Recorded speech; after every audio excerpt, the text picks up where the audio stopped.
All right. Good evening, good evening, good evening.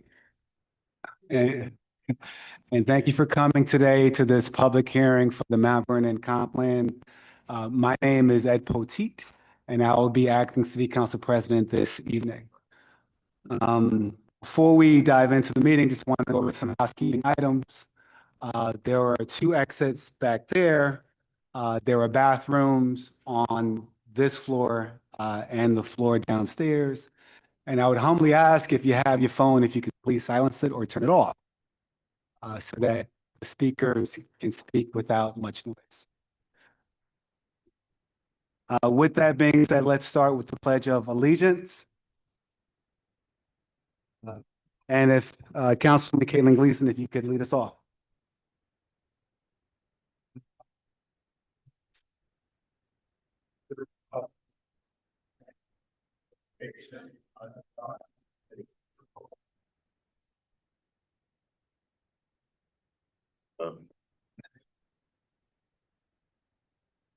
Right, awesome. Um, Madam Clerk, can we have a call to the meeting? Thank you.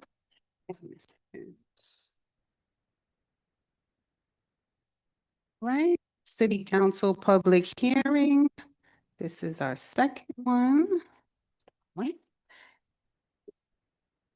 Scheduled for today, Tuesday, October 14, 2025 at 6 p.m. We are here in the City Council chambers with the overflow room being in the Memorial Room. City of Mount Vernon Comprehensive Plan, Envision Mount Vernon. This was noticed. Meetings were noticed to the Journal News on September 25th, October 5th, and October 10th. Also, it was on our city website and blasted on our social medias and in the rotunda. Thank you, Madam Clerk. And if we could have a roll call. Thank you. Councilman Box Hill. Present. Council President Brown is absent. Councilwoman Gleason. Here. Councilman Thompson. Here. Acting President Poteet. Here. Thank you. Awesome. All right. So to start the meeting, I would like to first have our planning commissioner and our mayor give a few remarks, and then we will open the meeting to the public. Madam Mayor, do you want to go first? So sorry I was unable to attend the first meeting as I was traveling for work, but I did submit a letter and I said I would expound upon those thoughts, and so here it is. Good evening and thank you for allowing me to speak. I'll expand with some of the pleasantries as we have a long night ahead of us, but thank you all, everyone, all of the stakeholders, team, consultants, and residents who participated in creating our comprehensive planning document that is more than 55 years overdue. I want to be absolutely clear that I stated not only in my last letter, but even before that, I do not support any plan or proposal that seeks to eliminate single-family zoning in the city of Mount Vernon. Let me say that again. For those in the back who may not hear, I think I'm loud, but just want to make sure everyone hears. I do not support any plan or proposal that seeks to eliminate single-family zoning in the city of Mount Vernon. When I read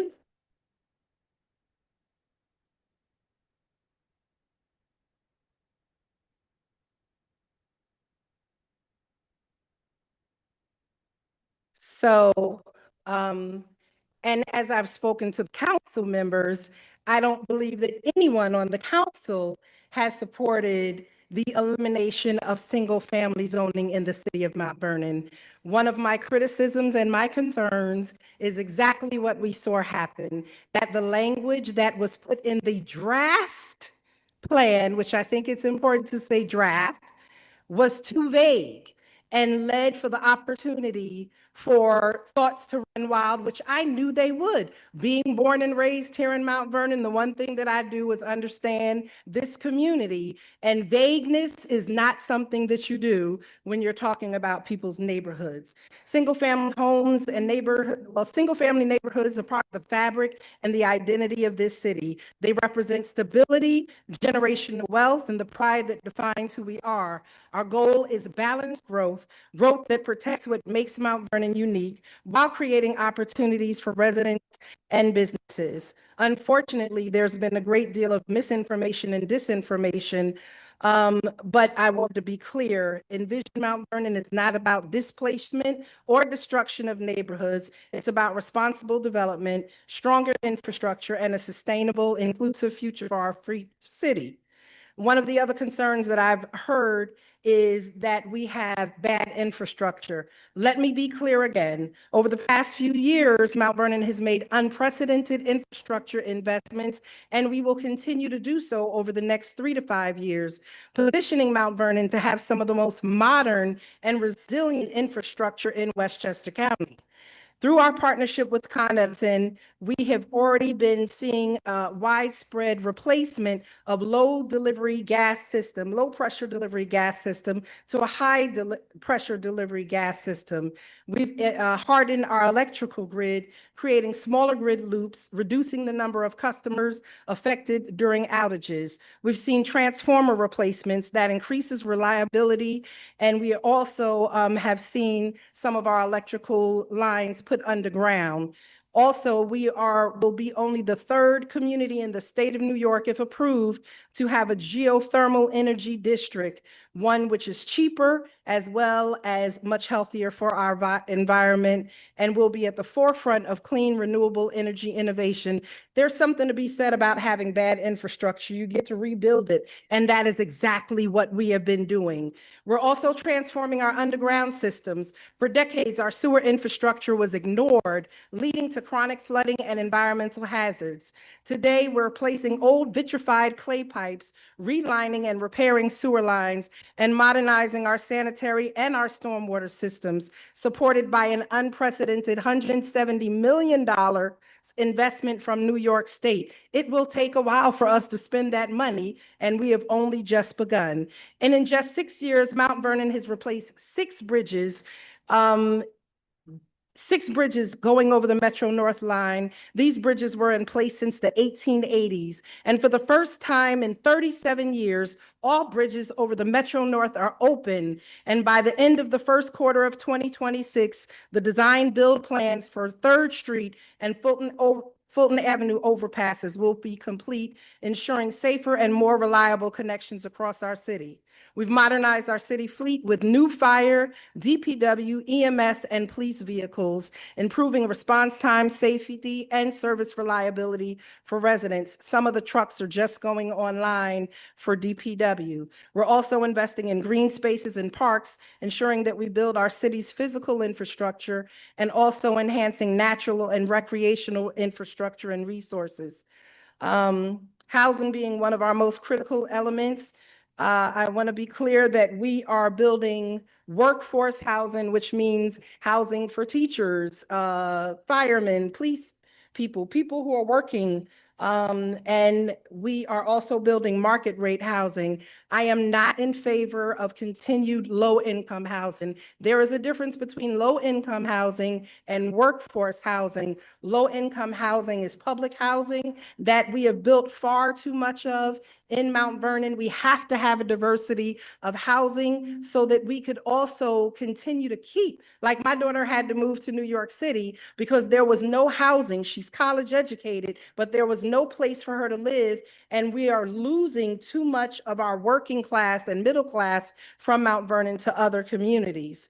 What we have put in place is the Financial Empowerment Center and partnerships with other companies that are doing reskilling and upskilling, so other parts of our community and residents have the ability to seek after the American dream also. And we also cannot continue to fund pilots. You have to be able to pay your way. And in the 6 years that I've been here, almost 6 years, we have done 2 pilots, and they're not elimination of taxes. They are making sure that their payments are covering these services. We have to continue to have a vibrant housing mix, making sure that we have single-family homes, multiple-family homes, townhomes, condominiums, co-ops, and market-rate housing for seniors, which is something that we do not have right now. When you look at some of our housing complexes, they've almost become that for seniors, even though they were not designed.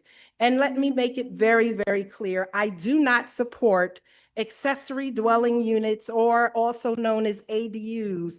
If we have them in limited supply, they should only be permitted in owner-occupied properties, not for speculative investment or absentee ownership. And again, this would not be in our single-family neighborhoods. We must ensure that ADUs enhance housing options for residents, not open the door for corporate entities or poorly managed LLCs to exploit our neighborhoods for profit at the expense of our community stability. I happen to live on a block that is multiple family homes, and I can tell you almost 50% of the homes on our block have absentee landlords, and you see the difference in the way those properties are maintained, and we have to find a way to put a control and clamp down on those types of investments here in Mount Vernon. I do support increasing density in strategic neighborhoods where it can support it. Our retail corridors, our high traffic zones, and our transit-oriented zones. These are places where density can work best, bringing a diversity of income, supporting local businesses, and creating opportunities for dining, recreation, cultural arts, and entertainment. These are the type of investments that will make Mount Vernon not just a place to live, but a destination. And then finally, we must also plan based on reality and data, not fear and rumor. For example, our school district enrollment has declined by 35% over the last 10 to 15 years. We went from 10,000 students down to about 6,500 students.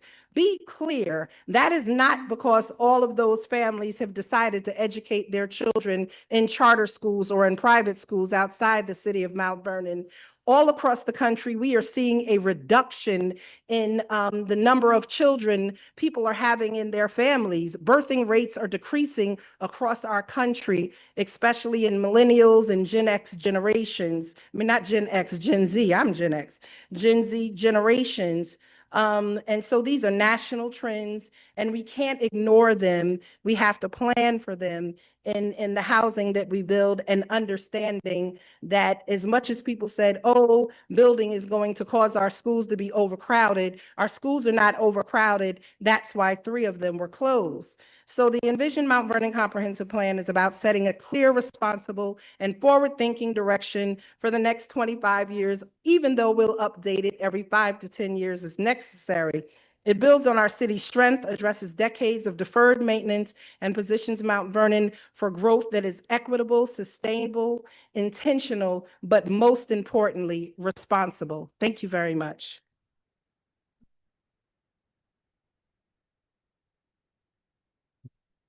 And now if we could hear from our planning commissioner. Thank you, Madam Mayor. Thank you, Acting President Potteet and council members. And most of all, thank you to all the residents who came out today. Be honest, as a planner, this is what we want to see. Want to see an engaged populace that care about their community and share their voices. So, as I stated in the last public hearing, I just want to talk a little bit about some issues that have come up since the draft of the comprehensive plan was released. This is definitely a scenario of the road to perdition is paved with good intentions. And so the mayor is correct that when this document was released, the placemaking chapter, which we understand is causing the most concern to residents, was kept vague. The reason it was kept vague is because there's another step in this process. The comprehensive plan itself, the way it is written, is, I always say, is a beginning, not an end. It's supposed to be a vision and the guiding document. The next step in the process is that we are rewriting the zoning ordinance. What does that mean? Is like we're taking the existing zoning ordinance and not necessarily throwing it out the window, but we're gonna really bulk it up because there were a lot of gaps, a lot of confusing language, a lot of mismatched uses in different districts. And it made difficult clear of how to proceed with certain types of development, in what way, and really the kind of calculations that we've been building over the last few years has not, for an extended period of time, actually, has not benefited the city in the best way possible. So in regards to single-family zoning, which is, I know, the most contentious issue, and single-family districts, I want to be very clear. Almost a third of Mount Vernon is made up of single-family housing. Bulldozers are not coming out to raise single-family districts. We are not encouraging folks to purchase homes to demolish single-family homes in order to build 2, 3 families, condominiums, high-rise towers. Yes, we do zone for density, higher density. We are focusing the higher density around our transit hubs. That means the Metro North stations, Petrillo Plaza, downtown. That is where density is appropriate and where density should go. But specifically with the low density piece, low density means different things to different people. I know for a lot of folks, when they hear low density, they mean single family homes, large yards, etc. But low density also covers detached two-family homes. It's just, as part of planning and development, just definition of what low density is. And so what we did moving forward in order to go towards the next step for the zoning ordinance is designate what neighborhoods are definitely going to be low density, like low density overall. And so, and we gave some examples of what could be included theoretically in a low density district. And where we messed up and we were unclear is that it seemed like a catch-all for every single low density district. And I want to be clear, is that's not what is going to result at the end of the day. And so I have Pat Cleary from Cleary Consulting here, who I'll bring up in a few minutes to talk a little bit deeper. What we're going to be tasked to do, just based on what we've heard in terms of the written testimony we received and what we've received, what we heard at the last public hearing on the 8th, is we're going to be going into that section in particular and then looking at it and just clarifying like what we mean. Because again, there are lower density districts that do have a proliferation of, say, two-family homes. We want to be able to zone for those districts. We want to be able to put parameters and restrictions on those districts in addition to the larger, those larger lot of single-family homes that we find out through a third of our community. So again, it was our intention to be vague, but it was like it offered too little oversight in terms of explaining, you know, what districts are going to essentially remain the same and what districts, you know, are going to change. And we're going to focus what's going to change on more higher density districts, higher density zones. And additionally, one thing that we also did that hasn't been done before is that we started exploring the history of Mount Vernon, historic districts, landmarks. There's a handful of them in the city, but there's really not enough. And so our intention, and that's why we put it up front, was to look at historic preservation and looking at whole neighborhoods to preserve them as is, to preserve not only the density, but the historic character of those neighborhoods. And we will be doing that moving forward. So again, you know, we will hear you tonight. I just hope what I've provided you and what Pat Cleary will provide you will give you a little bit of clarity of what the next steps are. But again, please testify, please express your concerns. You know, we will do our best to address all questions. And we just look forward to just hearing from you as long as the public hearing is open, period is open. So Pat, would you like to say a few words? Thank you, Commissioner. Just very briefly, again, I think there's been, as the mayor indicated, a bit of misinformation. So there is nothing in the plan that calls for eliminating single-family zones. There's absolutely nothing in the plan that calls for the elimination of single-family zones. There are 50. I apologize. Can we respect the speaker? Thank you. There Go are ahead, Pat. 50 recommendations, I think, that deal with housing. One of them spoke to the provision of as the mayor indicated, accessory dwelling units and duplexes and so forth in certain areas to be considered. That was not a change of zone. The single-family zones remain in place, as James just indicated. So there is no recommendation, there never was a recommendation to eliminate the single-family zones in the city of Mount Vernon. I would say that the zoning piece that follows, that James spoke about, is the piece that we should pay most attention to, because that's where the rubber hits the road. So in the case of accessory dwelling units and so forth, the mayor indicated that the only way those work is if they are properly regulated. So requiring the owner of the property to live in one of the dwelling units is a way to ensure you don't have outside individuals operating those facilities. There's a whole host of regulations that most communities have that govern those, and we're simply saying they should be thought about when we talk about the future zoning that follows on to this. We are a community that has 0 regulations right now governing accessory dwelling units. Yet there are hundreds of illegal accessory dwelling units in this community. So it would be irresponsible if we didn't think about how to deal with that problem one way or another. And as I said before, there's one suggestion on how we might deal with that out of 50 suggestions in the housing chapter. So once again, we've never recommended eliminating single-family housing zones. And just wanted to make that clear for everyone. Thank you. Thank you. So now we'll get to the public hearing. Just want to first go over a few ground rules, but before mentioning those ground rules, that I want to say we are truly grateful that you're here. Council and the mayor and the planning department, as Commissioner Rouse said, we want this process to be a public process, and it is. We're gonna allow every speaker to have 5 minutes. We would like to get out of here before midnight, so please keep your comments as brief as possible. I would humbly ask if someone has made a point before you, if you could, please don't make the same point. And all of the comments will be entered into the public record. With that being said, let's begin the public session. Is there anyone who is present who is for the comp plan? Say it again. Is there anyone here present who is for the comp plan? All right. Is there?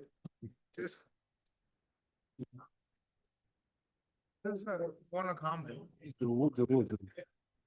Also, is there anyone that's online who is for the comp plan? So just to clarify, if you want to speak, you don't have to be for or against the comp plan. You could just give your comments as well. All right. Is there anyone? Thank you, sir. Is there anyone here who is against? Please come up and speak. Okay. Good evening. My name is Richard Thomas, former mayor of Mount Vernon. And hello to the mayor who just left, staff. I know you guys worked hard on this comprehensive plan, but The Walking Dead is good for TV. It shouldn't really define Mount Vernon's economic future. This plan is exactly how it sounds. A vision without vitality, development without direction, no signs of life, no pulse. And I'm not mincing words. I read this. It smells like a backroom scheme under the guise of planning. We're seeing an attempted rewrite of zoning, be it single family, multifamily, in places that never asked for it, don't need it, and it takes away value from homeowners in a very real and literal sense. Meanwhile, what's been happening in Mount Vernon? Taxes are up, way up. Crime is up. Congestion is choking our streets. Residents are struggling under heavier and heavier burdens. And for what? The sewers, the monies that were collected for it, they're still not fixed. Where to go? Huntwood is shut down, right? Sanford Boulevard on Fifth, completely busted. All this extra money, the planning and the comp plan should be tied to economic development, not bringing us backwards and creating more problems than we need.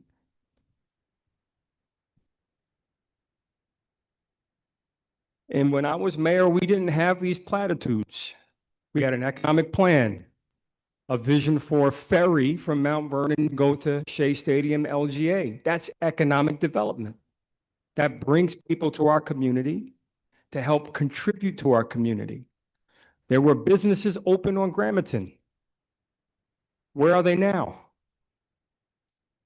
What I can tell you is parking is a big problem. There's not enough thought or consideration for building parking lots in Mount Vernon in that comprehensive plan.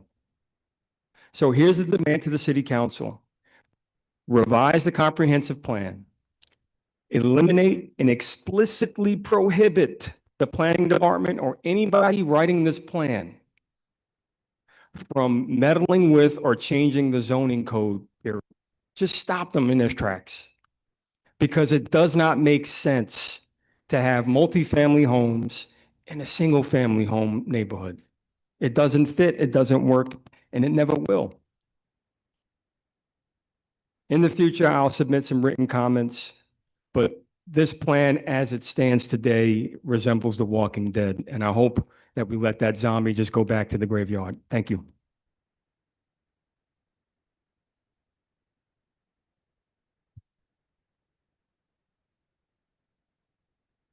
My name is Charlotte Nottingham. I am a homeowner in Mount Vernon. My grandmother, my auntie came up in 1952, has a single family home.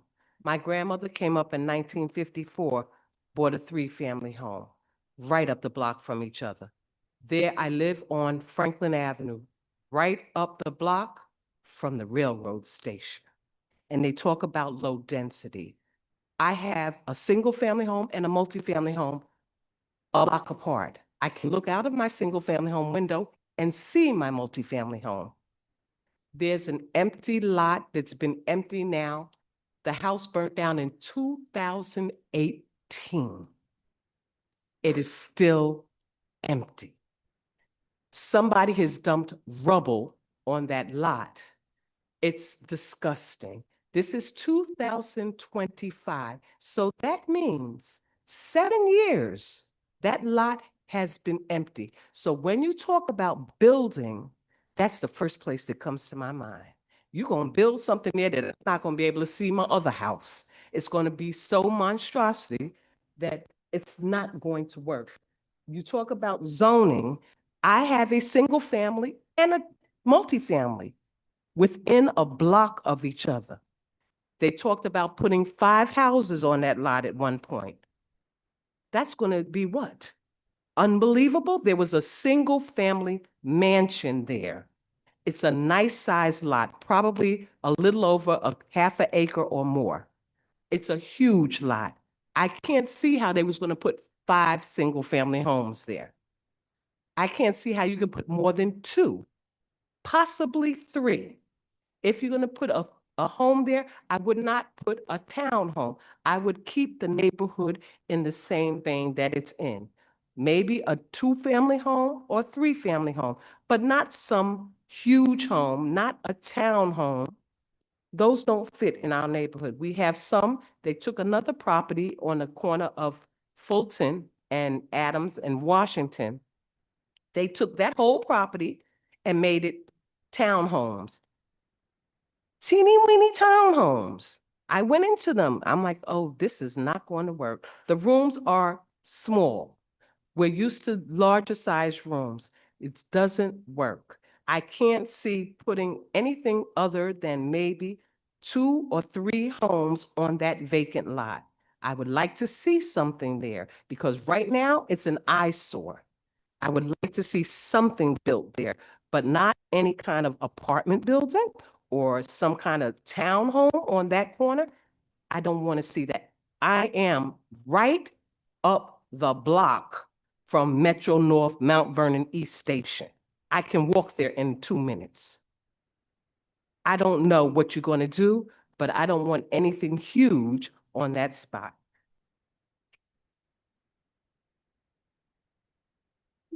I'm sorry, guys. Just give us 2 seconds. We're just trying to work out the clock situation. Just give us 2 seconds.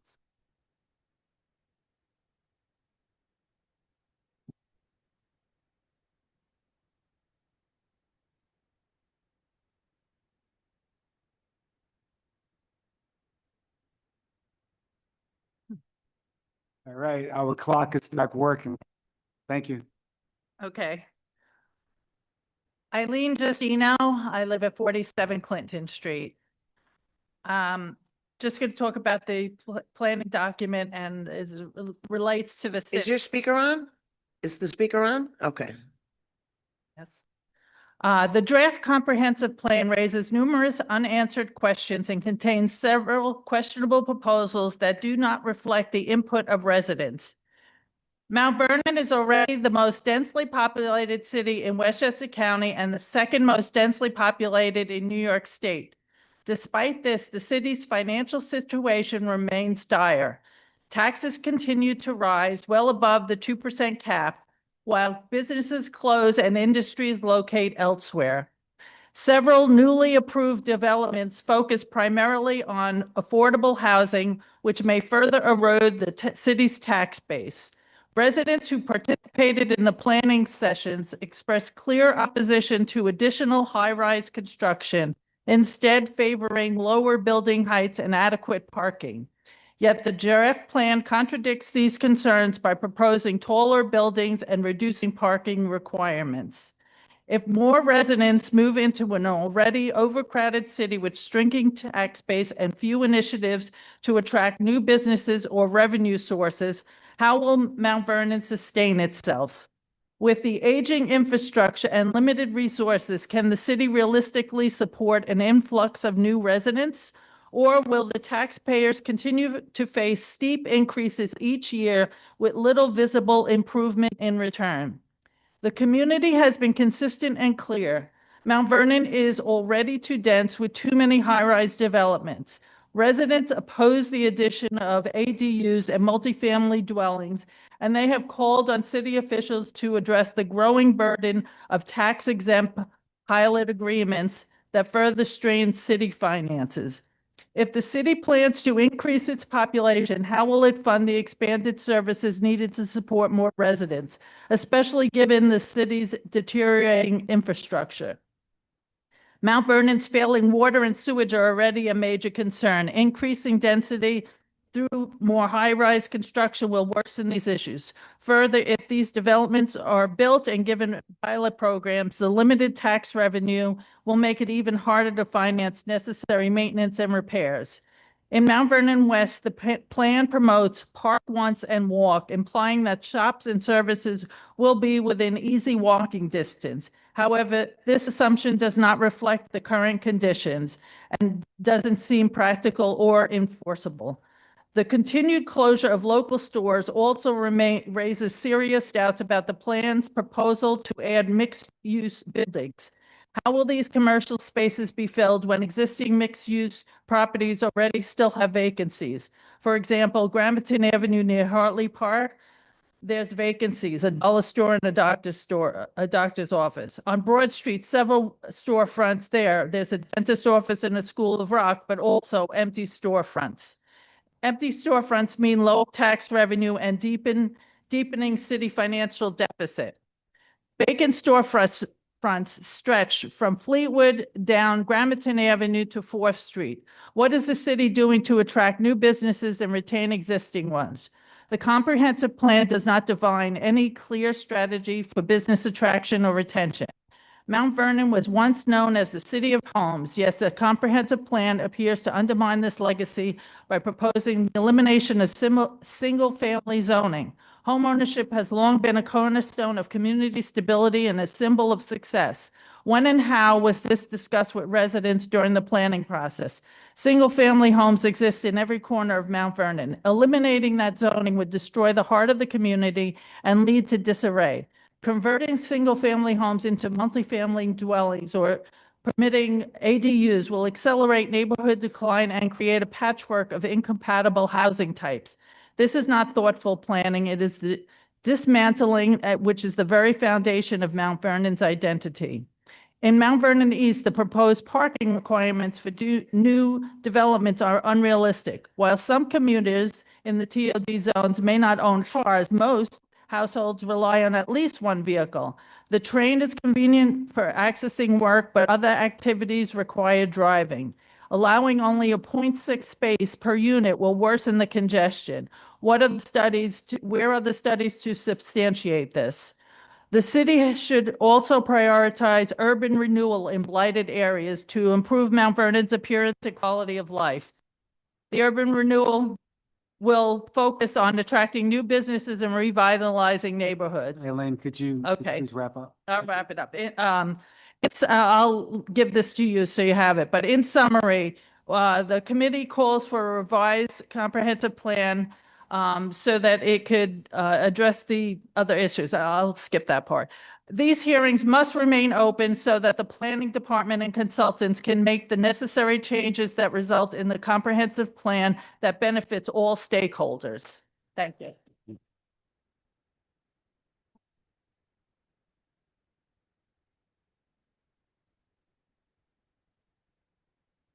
Hi, Glenn Sarver, 12 Carwell Avenue. A couple things before I start. One is, hearing is very difficult for us elderly people in this room. And if you guys can develop some kind of software that we could actually see the written word while it's being spoken, we would certainly appreciate that. Also, this is the city of homes. It's not the city of multi-unit dwellings.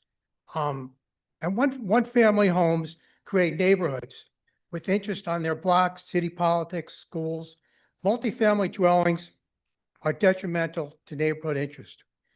Now, creating multifamily dwellings by eliminating single-family homes is detrimental to lower income communities, especially African-American communities. In a study in Pittsburgh, the destruction of homes in the Hill District of Pittsburgh showed the devastation caused by that. Homes were paid for in their comprehensive plan. They ignored the fact that homes appreciate.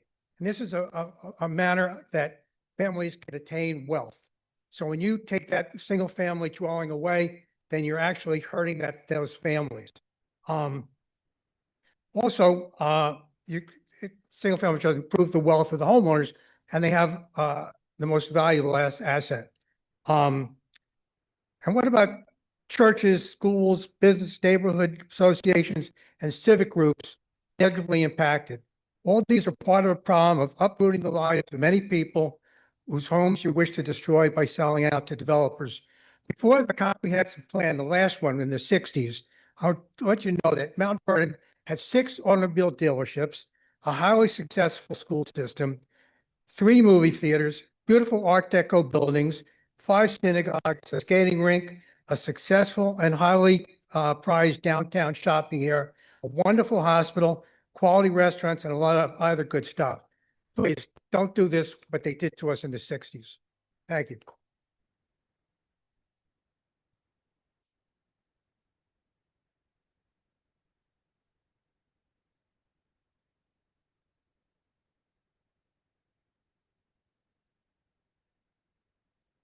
That's fine. Okay, I'll try to make it brief. My name is Jennifer Raphael, and I'm a homeowner on Hayward Avenue in Mount Vernon. And my husband and I saved up money for years while we were renting in order to afford to be able to be homeowners. And we chose Mount Vernon for a variety of reasons, including the fact that it is single-family homes and 2-family homes in our area. So that is specifically what I would like to address today and why we're here to oppose the proposed zoning. I do agree with all of the points that the previous speakers made to the same point. And As a homeowner in this area, we've worked so hard for so long to be able to afford what it is that we have. As far as many of the other homeowners, they're in the same position that we are. It is their most valuable asset. And right now, that valuable asset that we've literally worked our whole lives to put our money into and to invest our future in is in peril. It's very possibly going to, or very likely would lose tremendous amount of its value if this draft goes through as the way it is written. It really does leave room for speculation as to who exactly it is that's going to benefit from this proposed plan. Are they even from Mount Vernon, the people who would benefit? Thank you. I actually have a page out of the comprehensive plan right here, out of the draft plan, that shows that the proposed use, the proposed change to the very neighborhood that I live in, where my home is being changed from 1 and 2 family to medium density residential. So that is eliminating single family homes. So whoever was that said that that wasn't part of the plan, this is the page if you'd like to take a look at it. The other thing that I'd like to bring up is that our block is made up of houses. Ours in particular is going to be 100 years old. It's fully occupied by families. There aren't any that are abandoned or in disrepair. Everybody takes care of their homes. The trees are all mature and old and shady. Everybody takes care of their yards. And as a result, we have a community feel in our neighborhood. Having multifamily homes in this area, multifamily buildings, apartment buildings, would completely destroy the feeling of our neighborhood. It would totally destroy the character that you said that you were planning to preserve as part of this plan.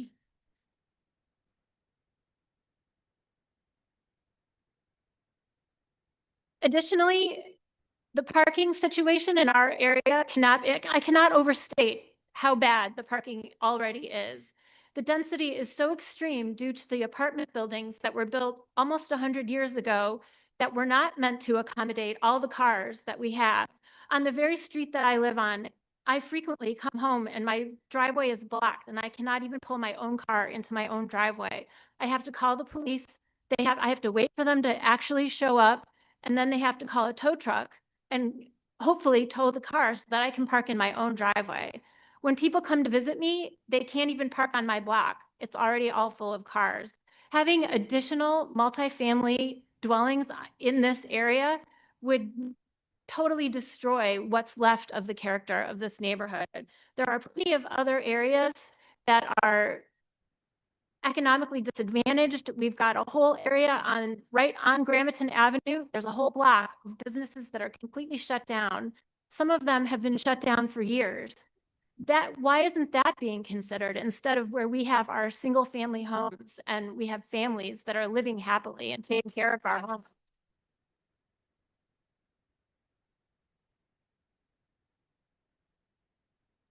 So the other thing is that we do pay a lot of money in taxes. A lot of us pay more in taxes per month than some of the local apartments do in rent per month.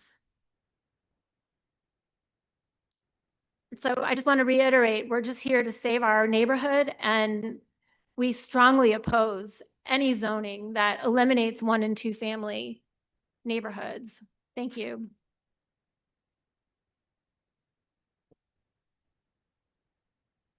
Thank you. When you speak, could you please state your full name and speak into the mic? Gladly. Thank you so much. Okay. Good evening. I'm Marlene Wertheim at 100 Sycamore. The words of these presenters here were encouraging and hopeful, but nevertheless, I feel compelled to read what I have written. And as for the repetition of themes, I don't think there's any way we can avoid that, because that's the very reason why everyone is here. Okay.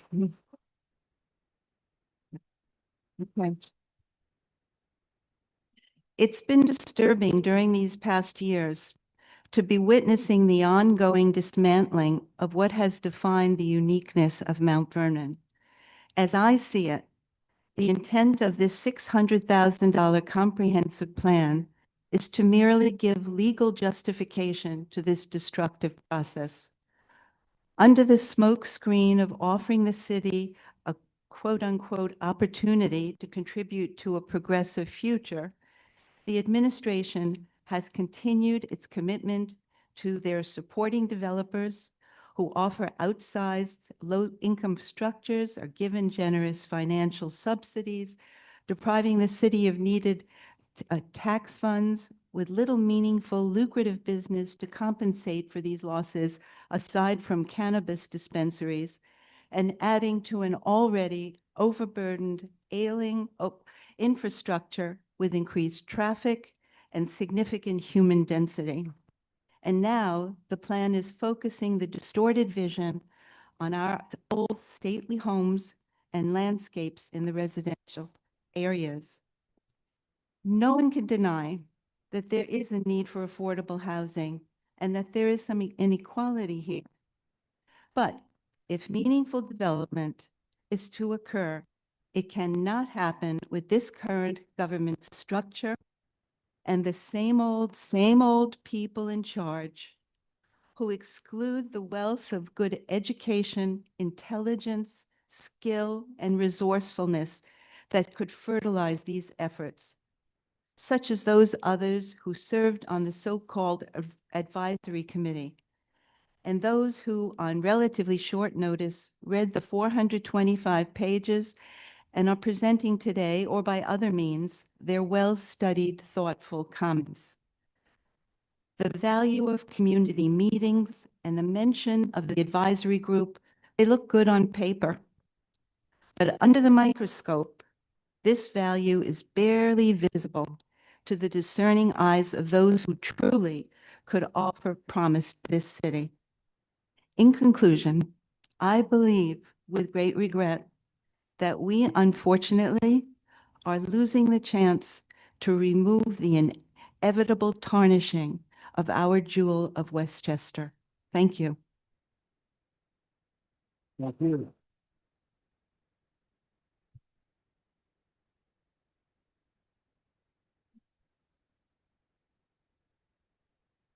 When you're ready. Good evening, Mount Vernon. Good evening, Council. Axel Eberman, 61 Magnolia Avenue. So we hear there are a lot of people tonight who are not happy about that single-family zoning issue. And we heard our mayor and our commissioner and a consultant say that this is all a big misunderstanding and the wording is vague and it's misinformation. So let's read from the plan, right? So we can figure this one out. Quoting from the plan, allow duplexes and triplexes by right in all single-family zones to expand housing options citywide. Is that vague? I don't see that as vague. That is just one quote. It is crystal clear for everybody who does not want to misread it. So how does it come to that? That's a good question, right? So I participated in a lot of public meetings, the hearings. So this is page 174 and 148. Key takeaways from comprehensive plan public workshop. While it is important to increase affordable housing, so this is the feedback from the community. While it is important to increase affordable housing options for all, neither multifamily housing nor accessory dwelling units may be the right type of housing for all of Mount Vernon neighborhoods. Page 147, that's what they gathered during the meeting. The next page is the recommendation that comes out of that. Consider the suitability of duplexes and triplexes in all single-family zones by right. This is how this garbage is being done. It's not honest. Mount Vernon needs a comprehensive plan. It needs redevelopment. We all know that. We got to fight the urban blight, but making it more dense and being dishonest about it doesn't help anybody. Now, what you see,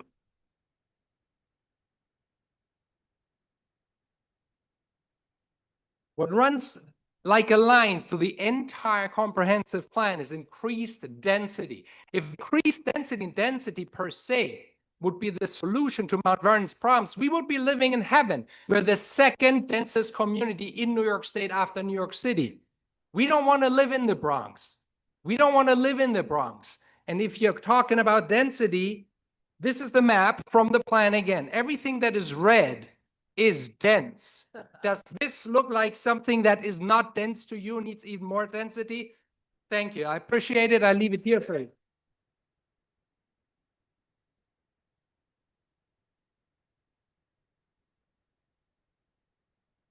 Thank you. Great. Good evening. My name is Casey Schaff, and I've lived in Oakwood Heights for about 5 years.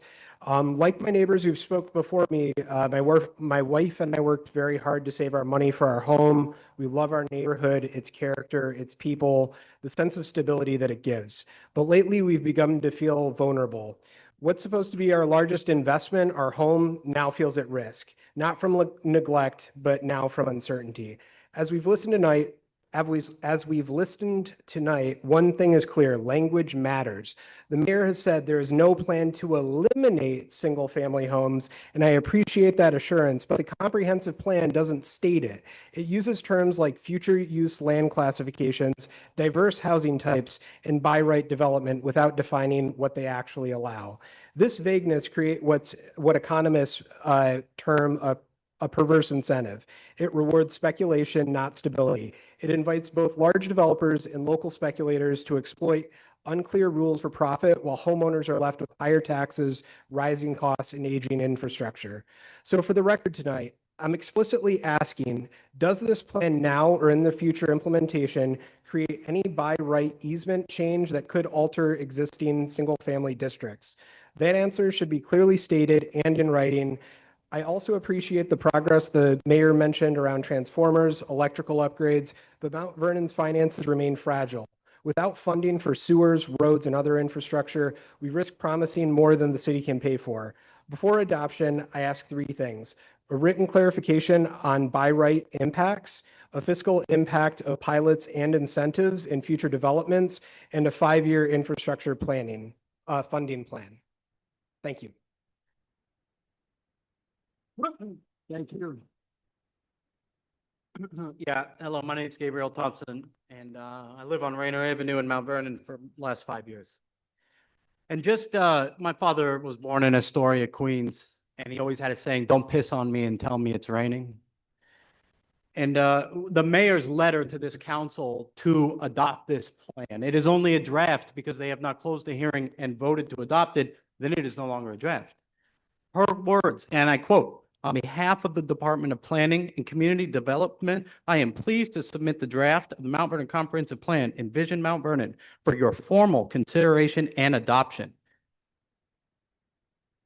So yeah, let's call a spade a spade. This is bullshit. Okay?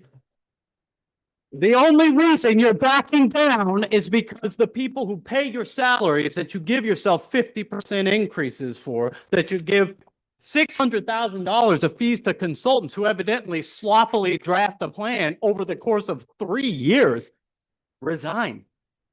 Resign. It's gross incompetence. This isn't Envision Mount Vernon, it's the enshittification of Mount Vernon. It's a comprehensive failure dressed up as a visionary plan. It's a cut and paste parade of Ivy League planning buzzwords, right? Force fit into a city that they don't understand. There's no baseball field in Huntswood, okay? Fleetwood train station is like something out of the former Yugoslavia. It does not have a beautiful crosswalks and repaved. I've been in Bosnia and Herzegovina and been in better, nicer train stations, not long after the war.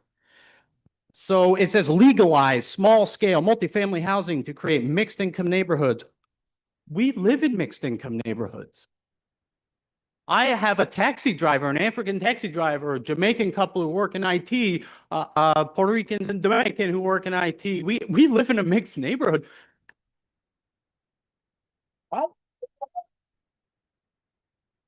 Ed Poteet lives on 47 Bonita Vista Drive in a $1.5 million, 9,000 square foot lot.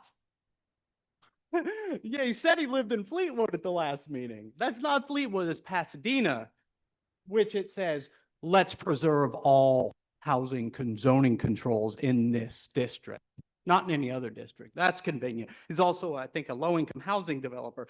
So when they say low-income housing, they pay for the exact number of students. It's like a top-up card for them. It's a pay-as-you-go plan for them. I pay $16,000 a year to the school district and I don't have any kids in it. We don't get a top-up card. We don't get a pay-as-you-go plan. And if you search the housing, the list of the parcels, Gleason doesn't own anything on that parcel list. Box Hill doesn't own anything. Brown doesn't own anything. And Thompson doesn't own anything under the parcel portal search. Only Poteet is listed as a homeowner. So you have people raising your taxes 40% in 5 years. They don't have to pay. And they can give themselves 50% raises. They have.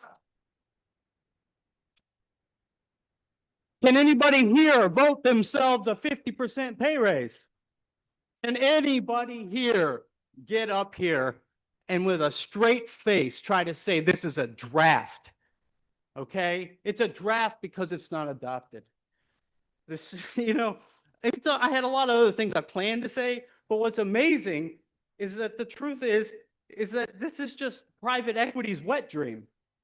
They want to be able to come in and take your home and carve it up and make as much money as they can, commercialize your neighborhoods, make Airbnbs, strip mine any generational wealth. No one has done more damage to generational wealth of the Black people of Mount Vernon than this council. You blame everyone. You're strip mining. You are exploiting, exploitation, when you cannot do anything other than start task forces and meaningless drivel about economic development. You exploit them. You can't fire BS things like sustainability director and Department of Neighborhood Safety and Engagement. If you see what all the illegal multifamily conversions have done on the south side of Mount Vernon, is your goal to do that to the rest of Mount Vernon? How about fix that damage? Hold them accountable. If you know that's what they're doing, exploiting the community, take them to court. Hold them to account. But instead, you're just going to sit here and piss on us and tell us it's raining. Thanks.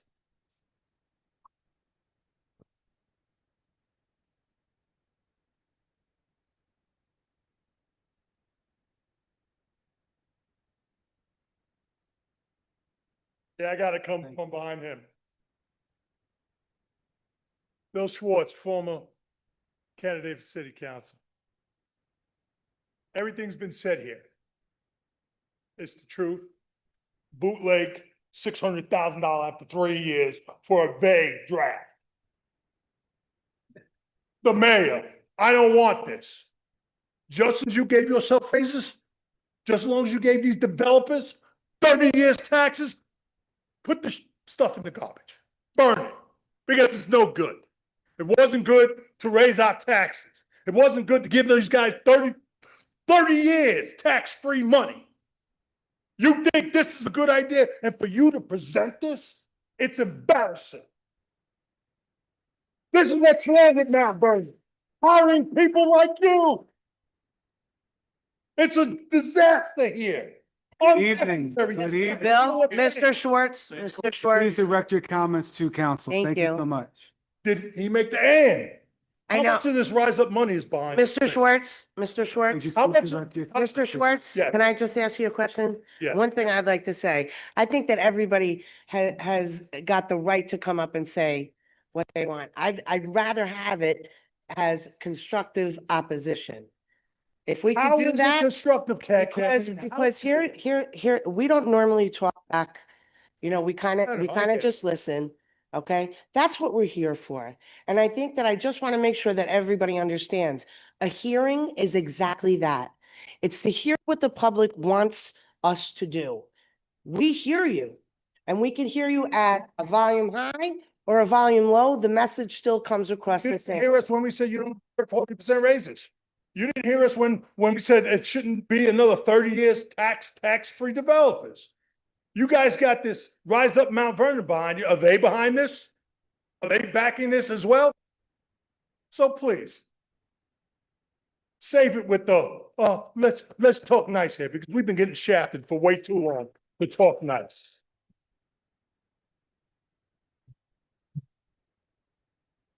Thank you.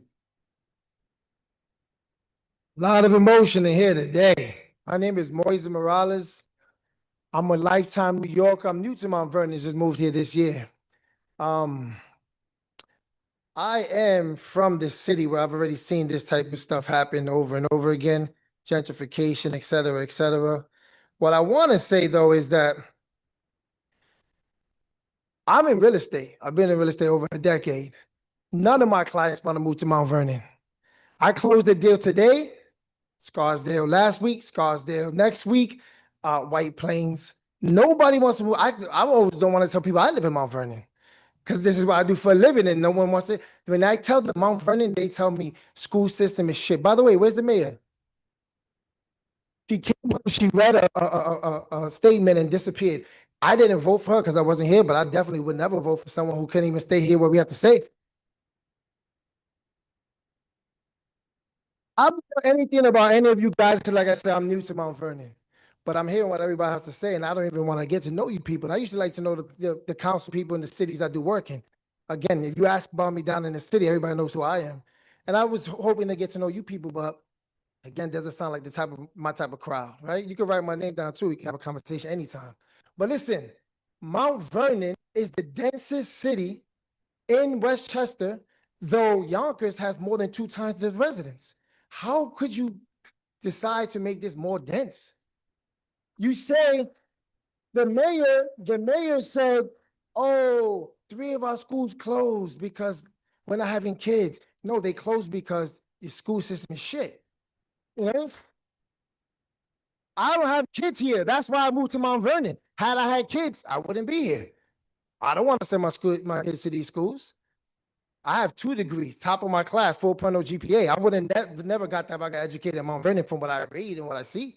Never would happen. Sewage systems, I hear about we're investing in the future with our partner Con Edison. Con Edison are crooks.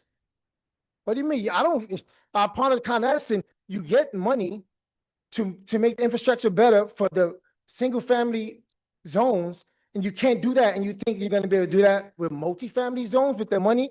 How?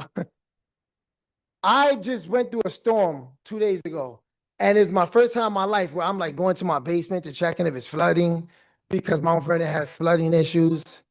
It's ridiculous. I mean, I could go on and on, but I will say this. Stop giving, as many people said, again, I'm in real estate. I do deals all day, right? Stop giving these developers these incentives. The same way New York City, they just go after the landlords that get the tax incentives to give low-income housing, and yet they still rent them at market rate. And if they just went after them, they could close their budget and fill everything up. You guys stop giving, especially with these pilot programs that these tax incentives last for decades. Decades. You make a deal right now, by the time that expires, you probably won't be alive. That's ridiculous. It's ridiculous. Again, Moise Morales, look me up. I'll be happy to talk to any of you if you need some actual advice on how to do things correctly. I'll be more than happy.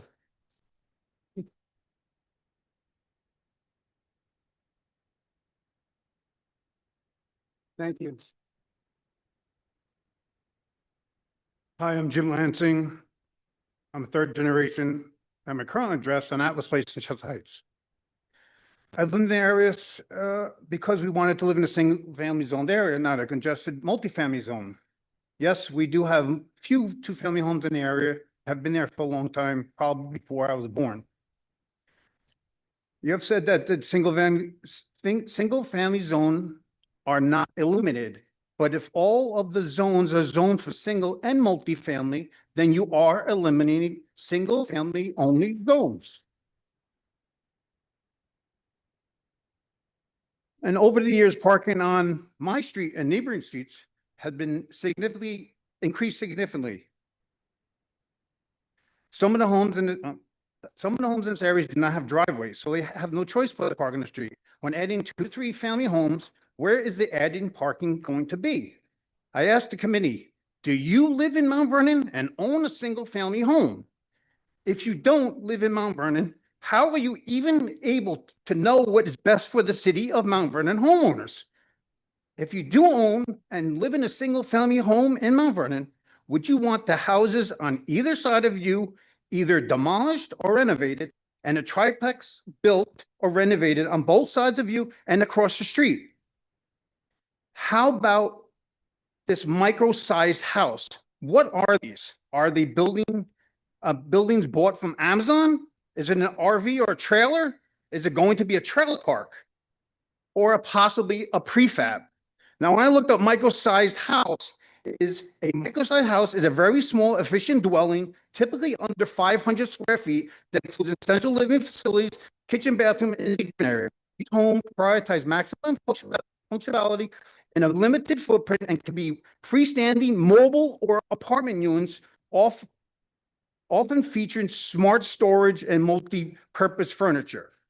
What about dormitory style houses with community amenities? It's a halfway house or an Airbnb. I don't understand what that even means.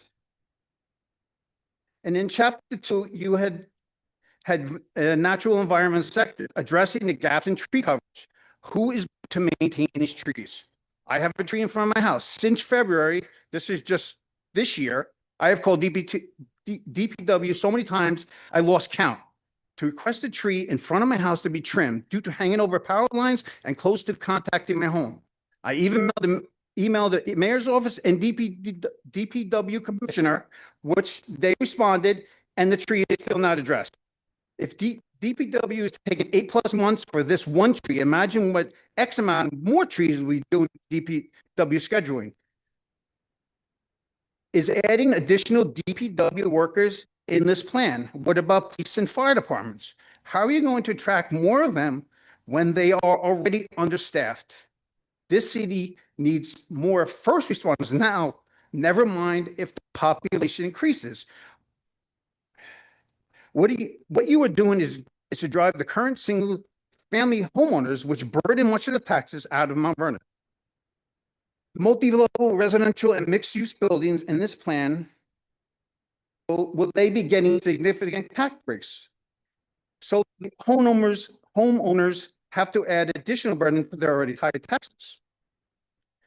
The mayor created a video with the commissioner here. I don't know on YouTube, if anybody even knows. Well, I'll tell you, I viewed it. There was only 42 views, me being one of them. How many residents have been at the previous meetings? If it is low, which I assume it was, would you think that other means of reaching out to neighborhoods is needed, being that this could be a life-changing plan?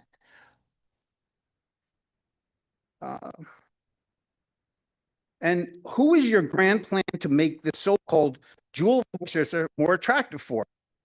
It is sure not for me, a single-family homeowner in the R1-4.5 single-family zone.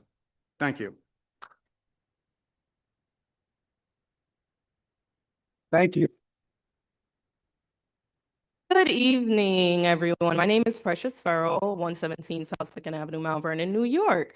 So I've been sitting in the audience tonight listening to what everyone has to say, and by God, you all are really funny. Half of you in here that I've never seen before have came up here and talked down about this plan. No one has come to any of the planning meetings, and part of the problem, because maybe if you were more involved, your opinion would matter more and you would have a voice in what's going on. Bite me. You would have a more valued opinion instead of coming up here and having a gripe towards what's already happened. You're bringing up topics that have nothing to do with the comprehensive plan. If you have an issue with the school board, why are you not at school board meetings? If you have an issue with the taxes that you're paying, why are you waiting until now to come up here and say something to the city council members when they have city council meetings for you all to attend that have nothing to do with the comprehensive plan? That's the problem with Mount Vernon now, because you all wait until it's too late. Our speakers, thank you so much. You wait until it's too late, and then everyone has to go back to the drawing board. If you were more involved and made less condescending about what you say and maybe be part of the problem, I am, because I join the meetings, I come and I voice my opinion and I participate in what they say. That's Please fine for you. respect our speakers. My point much. still stands. A lot of you, if it doesn't apply, then we don't have to talk of it. Some of you, it does apply to where you aren't as involved as you could be. Moving forward, if you want to see the changes that you have made up here, be more involved. And a lot of you that have came up here, not once have I had anyone say anything about the South Side and how this may impact them or may not impact them. Not once has anyone came up here and said anything about the issues that need to be changed, besides the fact that you don't want it to be more dense in your part of the neighborhood. You're not focusing on what other people may be impacted by in the process of this as well. It's also about what, again, if it doesn't apply, let it fly. I'm talking about the people who have said something that it doesn't apply to with what I'm talking about. At the end of the day, this is a city for everyone. It can't just impact certain zip codes and certain area codes in Mount Vernon. We can't keep coming out and yelling and arguing and expecting there to be a change when you're not coming out prior to these events to say anything, or you're being condescending, like I said. Moving forward, if you want to see changes happen that impact you in a positive light, come out. Be more productive. Don't be counteractive, because that's not helping the situation. Be more productive. And that's part of the problem now. We wait until it's too late to say something instead of being proactive and being part of the process to make sure that what we really need and want happens in Mount Vernon. Thank you. Before the next speaker starts, I would humbly ask, please respect the person at the mic as you were respected when you spoke. Thank you so much. Please come up. I'm Karen Freelander. Say what now? Stand up. I'm Karen Freelander, and I've lived in Mount Vernon since 1976. I moved here out of state and lived in Hartsdale initially on East Hartsdale Avenue. I hated living on that with apartment buildings, houses. I could look out the window and see my next door neighbor, filing his toenails. I don't really think, and we've already gone, I can just pretty much echo everything that has been said prior to me, except for Precious. Then I have to ask, how many of the people here are residents of Mount Vernon, or how many of you have gone to the neighborhoods and actually studied the neighbors and what they desire, what they would like their neighborhoods to look like? I think that to talk off the top and just go to what people are doing, like, oh, what is Yonkers doing? What's Los Angeles doing? Blah, blah, blah. Well, I can tell you firsthand what happens in a city where the zoning laws are removed. My daughter lives in Los Angeles. She lives on a street that is no zone. There are houses, single-family houses, duplexes, triplexes, condos, apartments, 1 block long from Washington to Pickford. And on that, in there are 17 approximately houses on either side of the street. Next door to her is a single family. On the other side of it is a triplex. In the triplex, the homeowner lives there and an extended family member. The third unit has gone, since she's lived there for 4 years, on a rotation thing, where first we had a guy that got stabbed. Then he, of course, was no longer there. Then next we had a guy who ended up in jail. And now we have a guy who's a struggling musician. So when he feels like it, he goes out and practices, has his driveway loaded with a table, people invited, and even on the sidewalk, takes it out there. And you can listen to his music all night long, unless you want to tell him quiet down. It does not really work. Another street over from her, they also have no zoning. The ADU idea, it is lacking as well. The owner there tore down his garage and has now built a house behind it. It's supposed to be an ADU, and it's bigger than the house he lives in. So it's not really a good plan. I really don't know how many of you people have been around the neighborhoods of Mount Vernon, but to me, that seems a more equitable way to do it, to find out what the communities want. We live in Mount Vernon on a street where these are old houses, and these are the historic houses of Mount Vernon. They'll never be duplicated. People don't do this kind of crafts anymore. And I'm up against another fight in Mount Vernon where they're wanting to tear the oldest house on the street down. How can you preserve historical houses and then go in and ruin the neighborhood. There's the conflict of interest there. That can't happen. I don't really have anything else major to say other than I've lived here since 1976. I lived here because of the diversity. I just echoing one other person, we have all sorts of diversity in our neighborhood, whether it be socioeconomic or ethnic group, whatever. And I love where I live. I don't want it destroyed.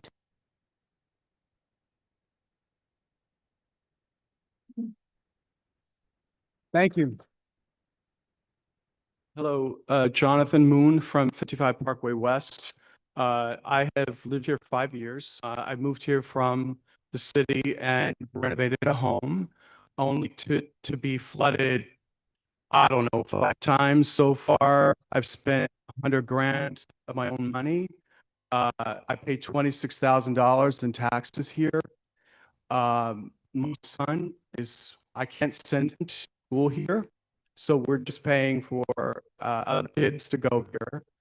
And, you know, firstly, I haven't heard a comprehensive plan around sewage or storm drainage, which is a huge problem. So you all want to bring all these folks in. You know, I lived in this city 30 years. I've been living with a lot of folks, but you know, I don't understand. I'm not an architect, or I'm not a city planner, but this does not make sense to me. Although what doesn't make sense to me is the 0.6. I noticed the plan is 0.6 parking per person. I don't understand that. That doesn't make sense. This doesn't feel sound. There's something, this is why I'm here. My son wanted me to help him with the school project. He says, Daddy, why are you going down there, son? It's your future. I'm showing up because I want you all to know this is not okay. And my 26,000, some of that 26,000 paid for y'all, okay? And he deserves to have a future. He's a black boy who needs help. He needs support. This does not support him, okay? How do I have to say it in any other way? This is not helpful for our family. We've sacrificed everything to be in this neighborhood, in this town, only to be brought up with all of these issues, the flooding, this and that and the other, the schools, everything. And so it's just too much. And I've had it. That's why I'm here. I have had it. We need accountability. We need some real plans here. And I appreciate you all doing your work for us. And I know my family does, but we need to rethink this. I hope this is not a done deal. This is just a waste of breath. Because the children deserve more than this. Do you all have children? Do you know how important it is for them to have like not a flooded basement with mold in it? Do you understand, like, you know, how much we work? This other woman who talked about why aren't we here before? Well, I'm working my butt off the $26,000 in taxes. So I'm not from the South Side, but I do understand what it's like to be here, to try to keep my family together. I'm not up here because I have some other issue. I'm up here because I'm asking you, somebody who works 7 days a week, try to be here and live here, that we need something bigger and better and ought to support our kids. We have enough problems in this country as it is in the globe. We do not need this, okay?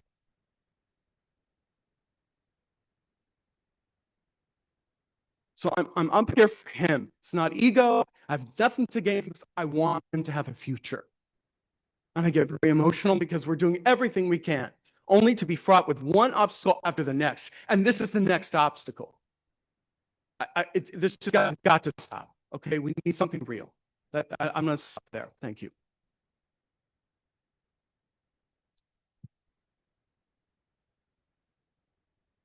Thank you. Hi, my name is Janir Sanchez. I just want to put it on the record that everyone here is here because they felt they had civic duty to show up to this hearing. It is something that you guys had put out there, and we showed up, we read what was about, and we had concerns, so we're deciding to voice them. I think it's unfair for someone to come up here and say anything about anyone who's here in this courtroom right now, saying what they need to say and what they want to get out there. to our government who is supposed to work with the people. I also want to say that not one single plan can fix everything and that not one single issue stands on its own. Like something that happens with the sewer, something that happens with zoning, something that happens with density does affect other things. It does affect the school system. It does affect our infrastructure. It affects congestion. It affects everything. Not one single thing stands on its own. So if someone comes here saying that they have an issue with that, I just think it's nice that everyone just pay attention and actually listen and, absorb. And you make your own opinions about that instead of putting others down. That doesn't help anyone. Thank you. My name is Mary Ann Bope. I live at 1 Laurel Avenue, which is adjacent to Hunts Woods. Every day I see the sign, park is closed. I've been a resident in Mount Vernon for 47 years.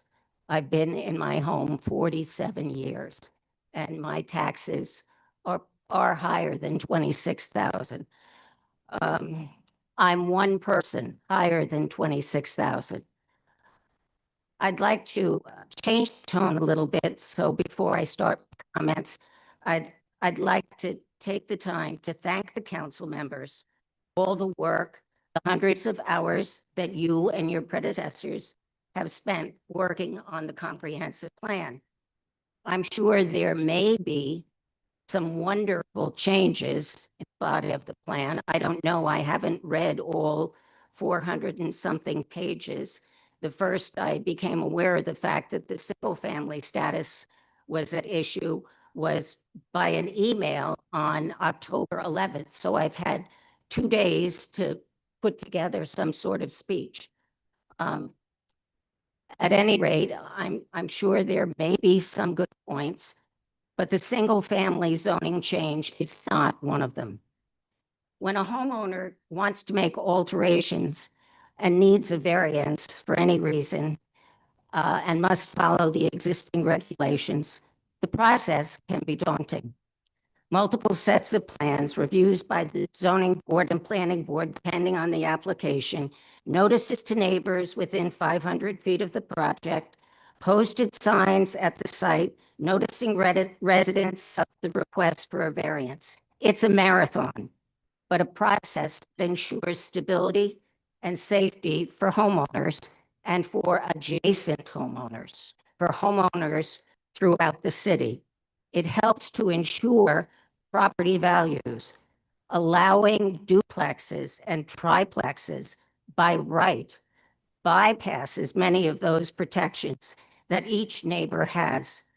But one neighbor may want a triplex on his property, an adjacent neighbor may not, wanting only to enjoy being in a district that is zoned for single-family housing, enjoying the asset that he or she has perhaps spent 25 years paying for.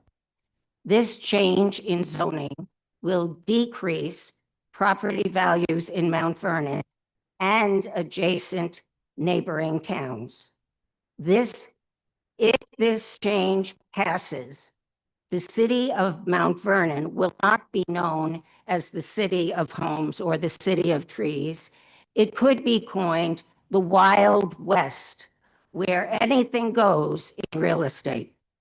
As a licensed associate broker who has practiced real estate for 25 years in Mount Vernon, Bronxville, and Yonkers, I can attest that property values would be affected.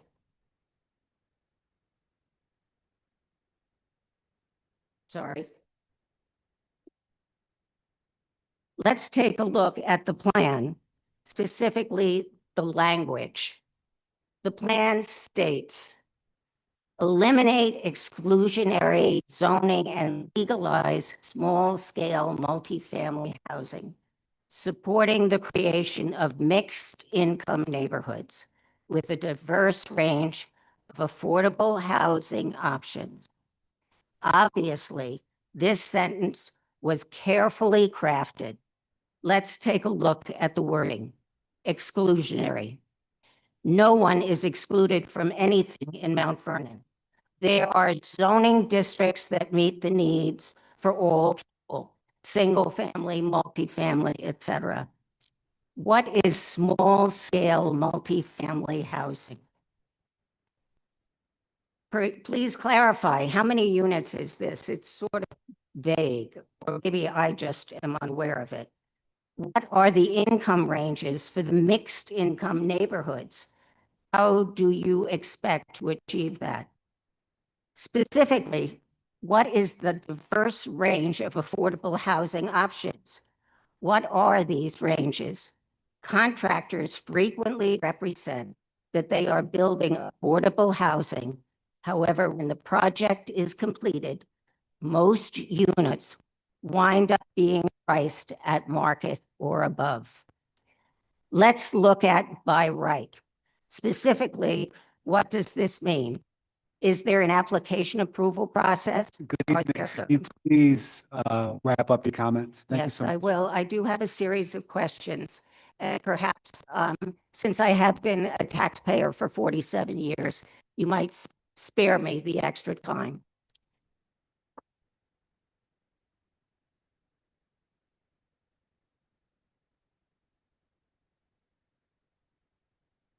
Okay, look, may I have the extra time? We will give you one more minute and then please wrap up. That's not much. Thank you. Okay, looking forward, what environmental studies have been made? Have they been published to the public? Question 2, what plan, if any, is currently drafted to place regulations on this change if duplexes should be allowed? How will the law be enacted immediately if the plans or regulations will take 6 to 9 months to prepare? 3, would the properties where duplex and triplex units would be permitted be reassessed upward for tax purposes? 4, would developers receive any tax breaks from building these units, regardless of whether they are truly low-income units? I should hope not. I don't know the current process, how this is handled in the event that tax breaks are even considered.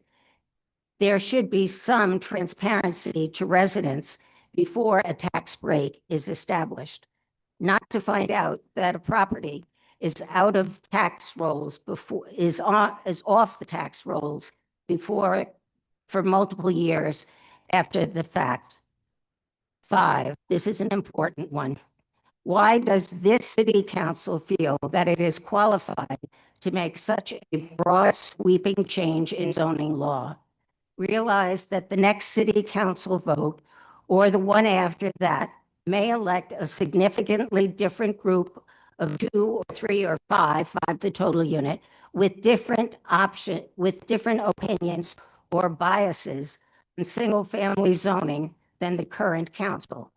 The Thank you current for your comments. I apologize. We've had a lot of speakers and we have some more, so we have to keep the comments to 5 I'm minutes. almost done. There is an opportunity for you to submit your written comments and we can put I that on. revised them as I had written a lot more. I apologize. We have a lot of speakers. Everyone else has 5 minutes. You have had 6. Oh my God, So 6, thank- and I paid taxes for 47 years. That is an abhorrence. I'd like to finish by saying, and probably directed to you, it's reassuring to know that you do have extensive experience developing low-income housing, and that you have been involved into the development of 450 units in northern Manhattan. However, can the residents of Mount Vernon be assured that you will have no personal interest or involvement in any of the city projects involving duplexes, triplexes, small-scale multifamily housing, or other applications?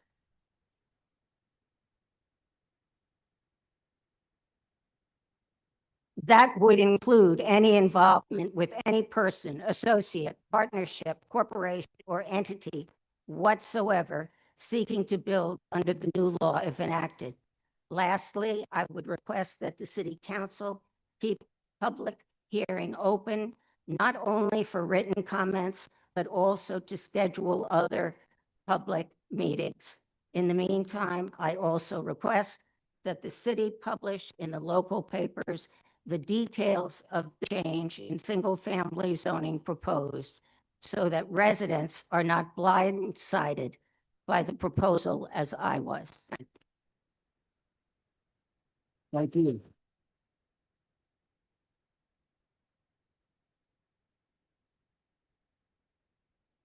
My name is Stefan Enriquez. I'm a homeowner in Mount Vernon at 117 Esplanade.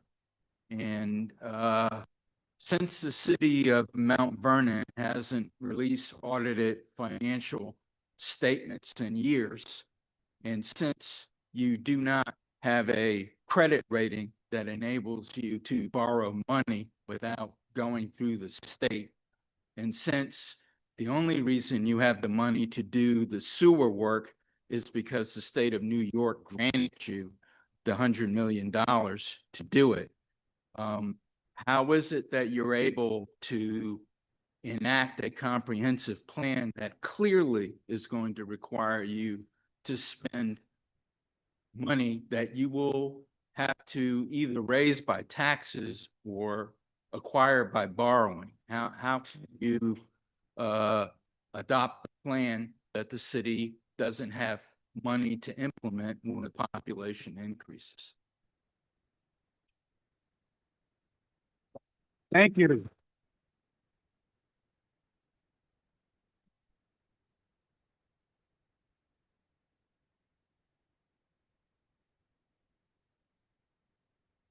Good evening, council members. My name is Cassandra Hyacinth. I live at 29 Fairway Street. I've lived here for 38 years.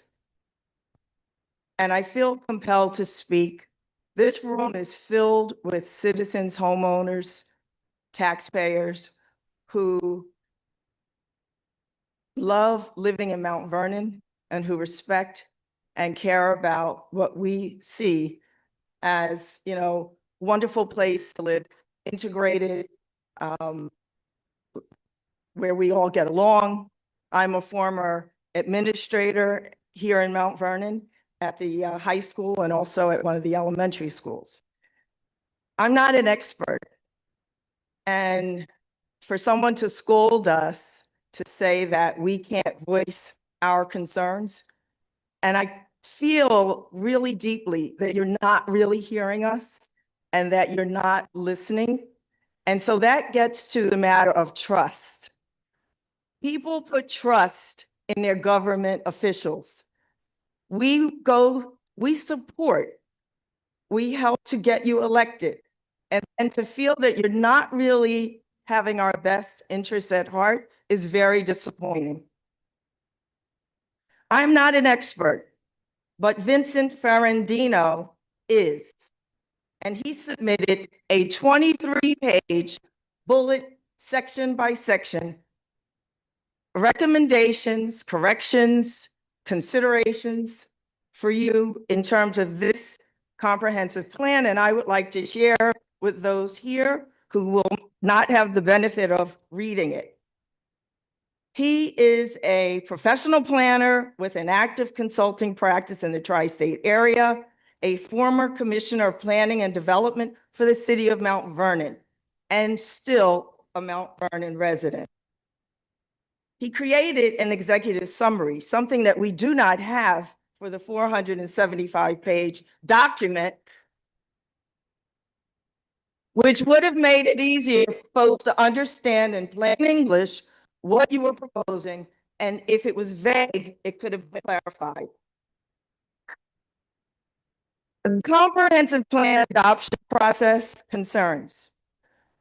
City Council scheduled public hearings on the draft plan with minimal time to review, raising concerns about transparency. The draft plan is lengthy, 475 pages.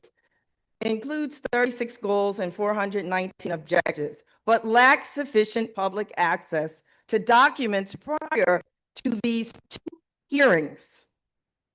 The environmental review process is being expedited, potentially bypassing a full generic environmental impact statement as required by New York State SEQR law.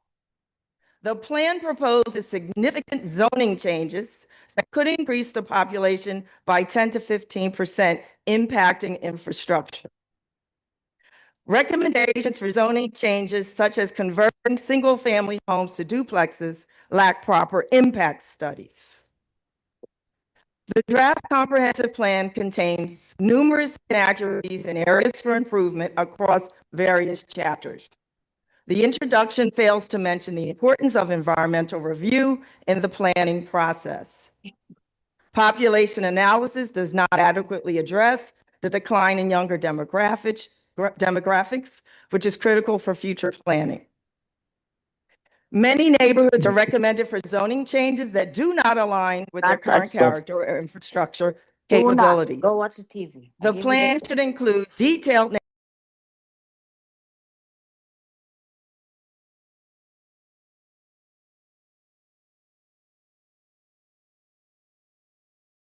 about its implications for various neighborhoods.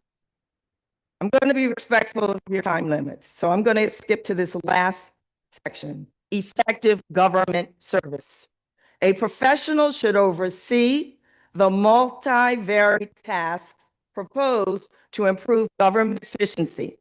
The recent rejection of a professional management opportunity by the Charter Commission is noted as a concern. I will be actively working to be sure that you hear us and you see us, and the next election will not be something that you take for granted.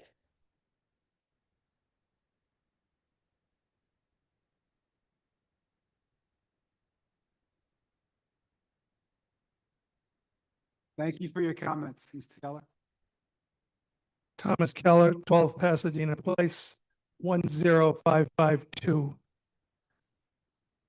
I was wondering whether this meeting was scheduled knowing John Gallagher, Greg Bonaparte were not going to be here, or out of town. I may add John Favre to that list. Anyway, this comprehensive plan started a few years ago. There were meetings. I went to a few, and it was talking about bringing in light manufacturing, more recreation in the city, more open space. How did this zoning change make its way into the plan? I don't know if anybody, citizens that did this. I can't believe the councilors did it. And I understand the 5 council members. You're a neighbor of mine, Mr. Petit, 47 Bonita Vista. I'm 12 Pasadena. I understand you live in a house, Mr. Boxtel. You live in a house. You used to live in Douglas Place. Beautiful, beautiful area.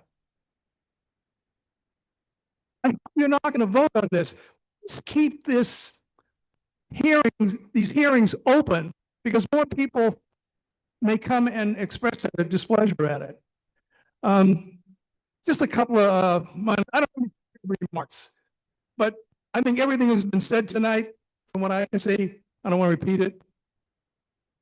According to the census, we have about 75,000 people. People in Mount Vernon would say, no, it's 100,000. Whether it's 75 or 100 on 4.2 square miles, the density is too high. I moved here in 1980. Fortunately, there haven't been that many multifamily housing buildings having been built. But post-World War II, look at Fleetwood, look at Sheridan, look at Leominster Towers. There's several areas of the city have so much multifamily housing. We don't need it anymore. We have an infrastructure that can't handle the situation as it is. So please, keep the hearings open. Do not vote on this. And for the three, I don't know about Daniel, you, Mr. Thompson, but if you own a house, do you want a multifamily building next to you or a couple of blocks away? I don't think so. Thank you. Please keep this open.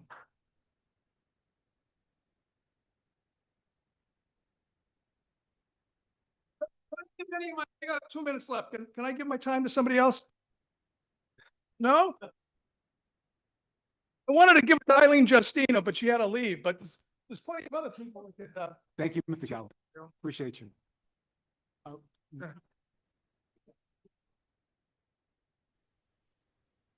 Everybody's been living here a long time.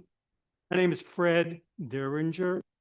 I reside at 293 East Grand Street, 10552. My family's been living in Mount Vernon since 1940. I've been living in my house for 53 years. And the lady who said that come to meetings, I've come to plenty of meetings over the years. The former mayor, I don't know if he's still here, I came and offered assistance for free. He said, I'll get in touch with you. That was the last conversation we had. So as far as I'm concerned, to the Common Council, this whole process needs to be rethunk, or rethought, I should say, because you folks don't know how to run a city. Dennis says he called up in February to have the tree trimmed.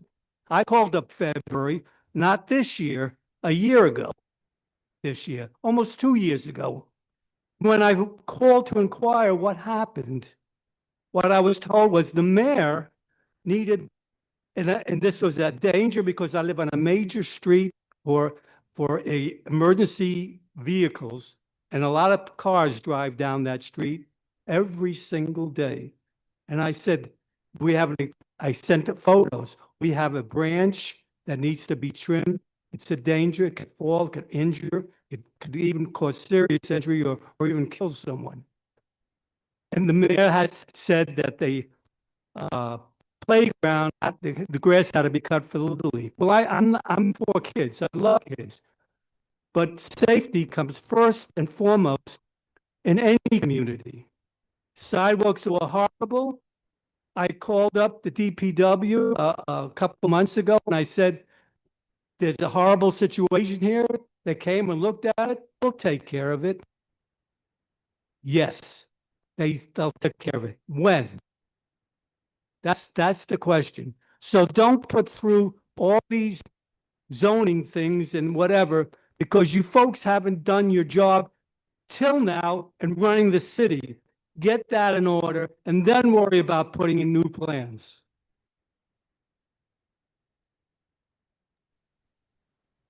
Thank you for your comments. We have a speaker who's online, Deputy Clerk. I do apologize. Sure. Go ahead, sir. Everything has pretty much been said. I think you've heard. What's that? Marcel Lundberg. I live at 110 Elmsmere Road in Panama, Ponderosa, whatever that name is of that neighborhood up top. So yes, everything has been said. I think you have heard vitriol, reason, technical, and emotional well together. I don't have anything to add to that. I do have to say that it must be kudos to you for pursuing a 55-year-old necessity and putting this plan together and making all the effort to spending the hours and money to get this done. I can't even imagine how bitter it must feel to hear people dig deep into that and tear it apart. Equally, you must understand how it feels to us when we hear about a sparkling new city plan and a future development, to realize that really all it comes down to is a top to bottom unzoning, a free for all. And nobody talked about how they're going to make downtown walkable, how they're going to build great new sort of dense housing with storefronts, how they're going to improve where you go. The value that anyone seeks, and I've moved from California, we did our seeking of neighborhoods in the same way that I imagine anybody else does. And that is the neighborhood safe? Can I walk the dog? Can the kids ride their bikes? Is there something nearby that they can go to and spend their money and whatnot? Is there a downtown that I can go to with a restaurant, with a bakery, with, you know, whatever? Is it walkable downtown? Is it a town that community is able to be interacted with and built and made stronger? That is valuation. That's value building in any city. You guys know this. When I see that ultimately, I mean, even this map I saw where it was, you know, there's a previous map of R17 neighborhoods, and then suddenly to see the change map where top to bottom, it's this orange, low density, low to medium density. That just means duplexes, temporary peoples. I lived on Birkwood for a minute, and there was on Birkwood, there is at the end of it was the Huntswoods, and then there was a group home. And while that, I'm not sure what the zoning of a group home is, but the idea was that the people that lived there did not respect anything because they're transient people. They're not there permanently. They're not part of the community. They literally are there to do whatever they want to and then get out with no accountability. In this particular case, it was cars zooming up and down when our house was right there and our kids were very small, you know. And that is exactly what moves into neighborhoods, even as far north as where I live. I come down here and literally it's confusing. It's chopped up in a way that isn't visible. I mean, if I would imagine that if you were going to make a shining new Mount Vernon and spend 10 years in construction and complete disruption of water mains and sewage and parking and all the stuff that has to be torn up to make anew, that there would be a larger concentration on the problem areas and bring in some density down here to bring in. So my issue and shock and horror is that suddenly this is a feeding frenzy for the next 10 years for a Wild West of developers who, and again, you look, you saw, I was here for the lien sale, the fire sale of liens, and there were a lot of very enthusiastic 4-figure, 5-figure investors, but everybody left the 6-figure stuff alone. So anybody that invested at 6 figures at that point in time, guaranteed that they are in about 3-4 months, because those people were not paying, would have control over 6-figure debt. Now, half of that was VIG from Mount Vernon, right? So that was basically, you know, you had the tax liability, then you had the VIG, the interest and penalties, right? That went clean in Mount Vernon. The owed was paid, and then we had a doubling almost of everything in that case. So those people are beholden. If those people are buying those things and they just want to sort of develop into neighborhoods where those tax deficiencies were, this is the perfect opportunity. And it's damaging. It's more than damaging. It's so you heard everybody's idea of how disruptive this is. So I don't need to add to that. I just have to tell you that if you guys don't delay this for further investigation, for doing the proper procedures as have been laid out by experts. One thing really quickly, and it's not the pretty part, if you push it through without all of the propers, it will seriously impugn the reputation and character of this board, of this body. So please do the right thing. Thank you for your comments.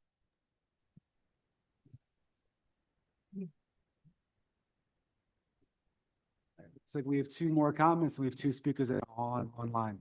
Welcome. Good evening, Bazemore 417 South First Avenue.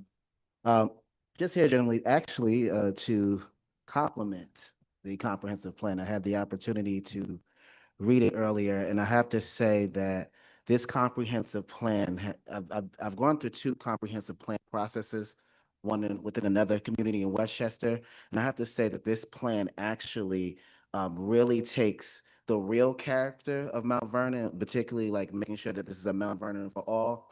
I want to highlight just a couple of things. The dormitory style housing, co-housing, to me is an excellent idea, because if you are a young professional, right, and you want to have affordable living and still support the downtown area, I have not seen that here in Westchester as of yet. And so I want to compliment you guys, because there's a lot of forward thinking items in the comprehensive plan. Of course, you have your inclusionary zoning, but when it comes to the levels of affordability, inclusionary zoning is not going to be able to cover it all. But that, and particularly that co-housing portion of the comprehensive plan, absolutely does make sense. The TOD development zones absolutely makes sense. The half parking spaces absolutely makes sense, because if you're by a train station or in the bus corridor, that absolutely makes sense. In addition to that, rezoning certain single-family zones, when I think of that, I think of those corridors. So like if you're in an area that is sort of dense, that also makes sense. Green lighting existing 2 and 3 family homes that were built probably illegally, but making sure they're in the compliance, that absolutely makes sense. So I really just come up here to encourage you guys that you are planning for the future of Mount Vernon, looking at middle housing, right, for young professionals like me who cannot afford the 200K increase in housing costs, right? That absolutely makes sense, because there are some of us who don't like to pay $2,000, $3,000, $4,000 for rent when we don't own, right? It's a different when, until the IRS comes with a renter's tax credit, right? You looking at actual middle housing absolutely makes sense. So I just come up here to just really encourage you in the midst of some misunderstandings, right? To really just push forward, because what you will do is make a brighter, better Mount Vernon for everyone that is here, and particularly those who are the long-term residents, as well as those new residents. And I know all you guys know that we have a tremendous housing crisis here in the regional area, not just New York City, Westchester County. And so that it's really incumbent upon you guys to actually take a stand. And again, I commend the report, having been one that's read it closely. And so thank you so much, and just have the courage to push forward and do what's right. Thank you. Thank you for your comments. Mr. Monroe?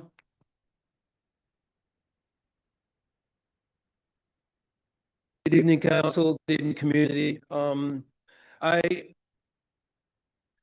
I literally pulled in from out of town in the last 2.5 hours and didn't realize this hearing was tonight, but I did remember hearing the dates and didn't put this one down. So I'm glad I made it, because when I turned on the stream to see the comments being made, I realized that a lot of the faces I see tonight, I don't usually see, because I'm always at this microphone. I'm in this community as a very, very engaged member of this community. Most people who watch this podium or these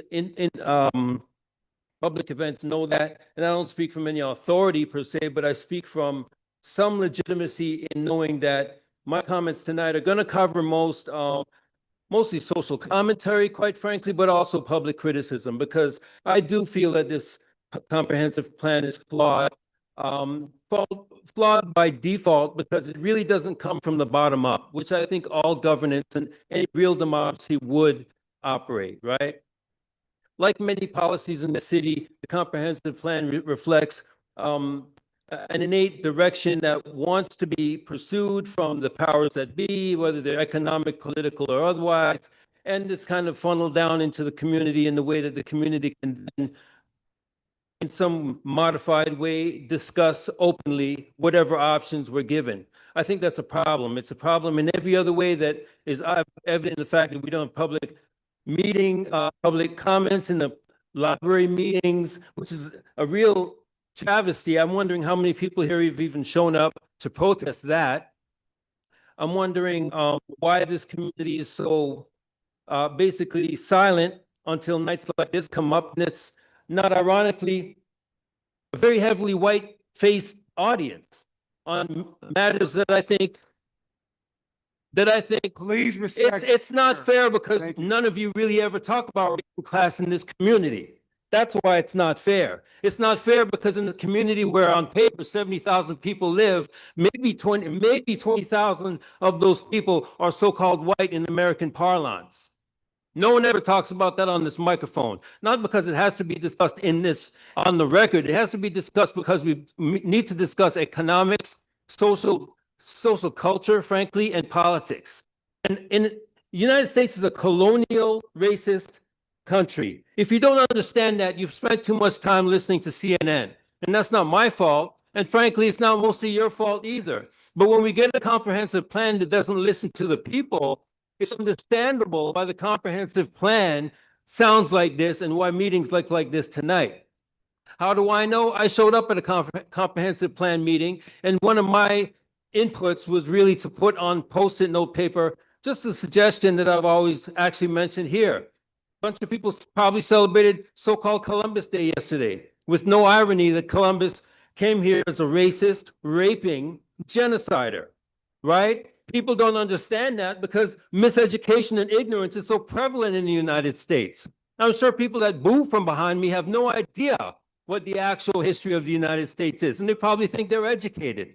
But here we are talking about the comprehensive plan, a meeting at which I remember putting on Post-it note, why don't we change Columbus Avenue to something indigenous?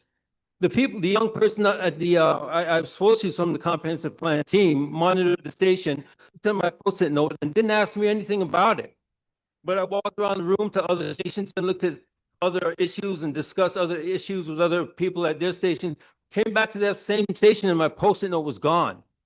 I knew it was gone because the person at the station was probably not satisfied that my suggestion was either relevant or popular enough. And quite frankly, of course it's not popular. Listen to the room behind me.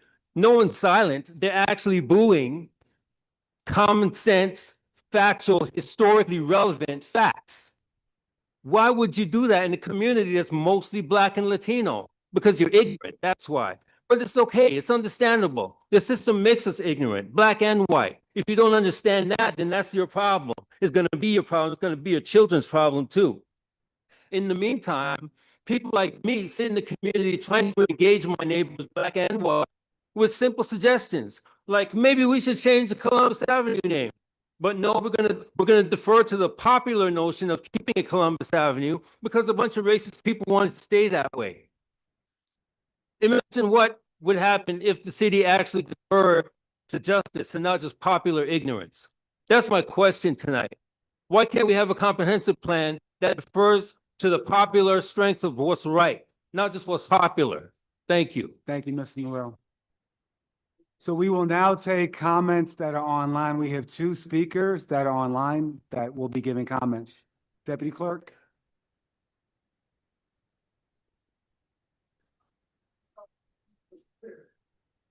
Can you hear me? Yes, if you could state your name for the record. Yeah, my name is Ray Hollingsworth Falu. I live on Magnolia Avenue in Mount Vernon. I own a single family home that my wife and I raised our two sons in. I am also the president-elect for the Hudson Gateway Association of Realtors, which is the realtor association that covers Mount Vernon and the rest of the Hudson Valley. So I appreciate the work that went into the comprehensive plan. It is a very huge document.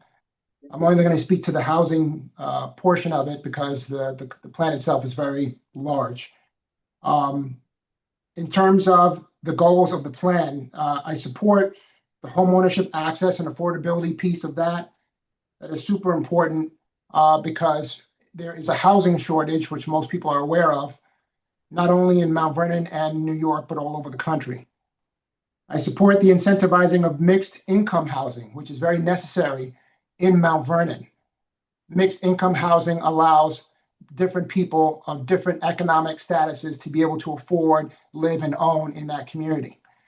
For my own house, in 2001, I purchased my own house for $320,000. I could sell that house today somewhere between $800,000 and $900,000. Most of the people in the room and most of the people who live in Mount Vernon, who bought their house more than 20 years ago, could not afford to buy their house today because of the super increasing rate of affordability of the housing costs. In Mount Vernon right now, the average house sells for about $700,000. This same point last year, the average house in Mount Vernon sold for $630,000. That's a $70,000 increase in 1 year, 10%. Most folks who come to Mount Vernon will not be able to afford a single. We need different types of housing and different options that are available through the comprehensive plan to allow people to afford and live in Mount Vernon. I support the fair housing and anti-discrimination measures that are talked about in the comprehensive plan. Of course, that is needed. Now, some things in the comprehensive plan that we should not support. The expansion of rent control and good cause eviction does not support home ownership in Mount Vernon because people who buy multifamily houses and or investment property need to be able to charge a market rent because that is their retirement plan for the most part. The mandatory inclusion zoning without incentives, I do not support mandatory inclusion zoning. It should be voluntary inclusion or incentive-based alternatives to allow zoning changes within communities, because some people have talked about the inclusion of multifamily houses in single-family home districts and how that would lower housing prices. That can happen, but it's not a guarantee that that will happen. My own house is 1 block away from a rental property that has about 50 units. And from the numbers I just told you, it has not decreased the value of my house or any other house in that neighborhood because of what's going on in terms of the housing shortage. I oppose the community land trust expansion and limited equity co-ops that's proposed in the plan, because that again restricts a person's ability to sell the property and get the value of it when they leave, which again, for most folks, is their retirement plan. And so therefore it should be left up to a market rate. So there's a way for Mount Vernon to have mixed use income housing and different types of housing without ruining neighborhoods and without a lot of the fear mongering that I've heard from my friends and neighbors. So because this is a draft, I'm so glad that we've had the opportunity to comment, and my friends and neighbors have had the opportunity to comment, so we can have thoughtful development. The idea of trashing this proposal is no good because we need change in zoning. We need new development in Mount Vernon, and we need mixed income housing in Mount Vernon to allow different folks of different strokes to be able to live in this community. So I hope that our community can come together. I've been in thousands of houses in Mount Vernon, and on the south side especially, there are thousands of people living in what amounts to single room occupancies and or basement apartments that would move into some of the multifamily homes and some of these different alternative of homes if we made them available to those people. There are a high demand for Mount Vernon. People from all over want to come to Mount Vernon. Mount Vernon just needs to create different types of housing that will accommodate those people. Thank you. Thank you. Deputy Clerk, do we have another speaker that's online, or Madam Clerk, another speaker now? Okay, great. If I could call back Commissioner Rouse to give final comments.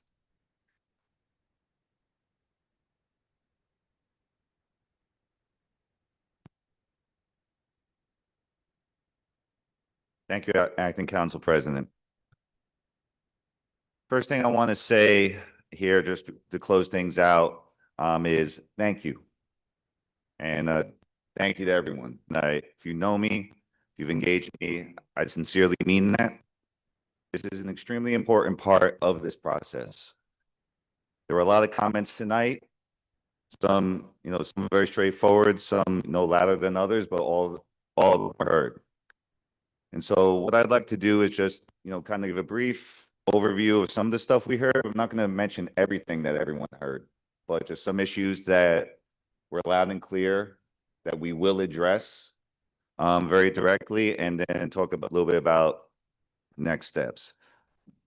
First, in terms of affordable housing was mentioned a few times. And since day one, I came here, the concern about affordable housing and what affordable housing means and whether Mount Vernon needs affordable housing or not is something that's a lot of people have been passionate about. And so there was concerns about what defines that. Using technical terms, family of 4, Westchester County around 156,000. So affordable housing can be anywhere from 30% of that to 165% of that.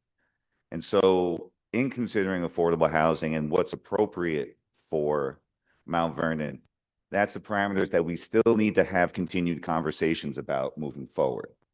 is what that means for Mount Vernon, if it's appropriate for Mount Vernon in general, and if so, which areas is it appropriate for? Where is there the pressure? Where is there the need? ADUs, loud and clear on ADUs.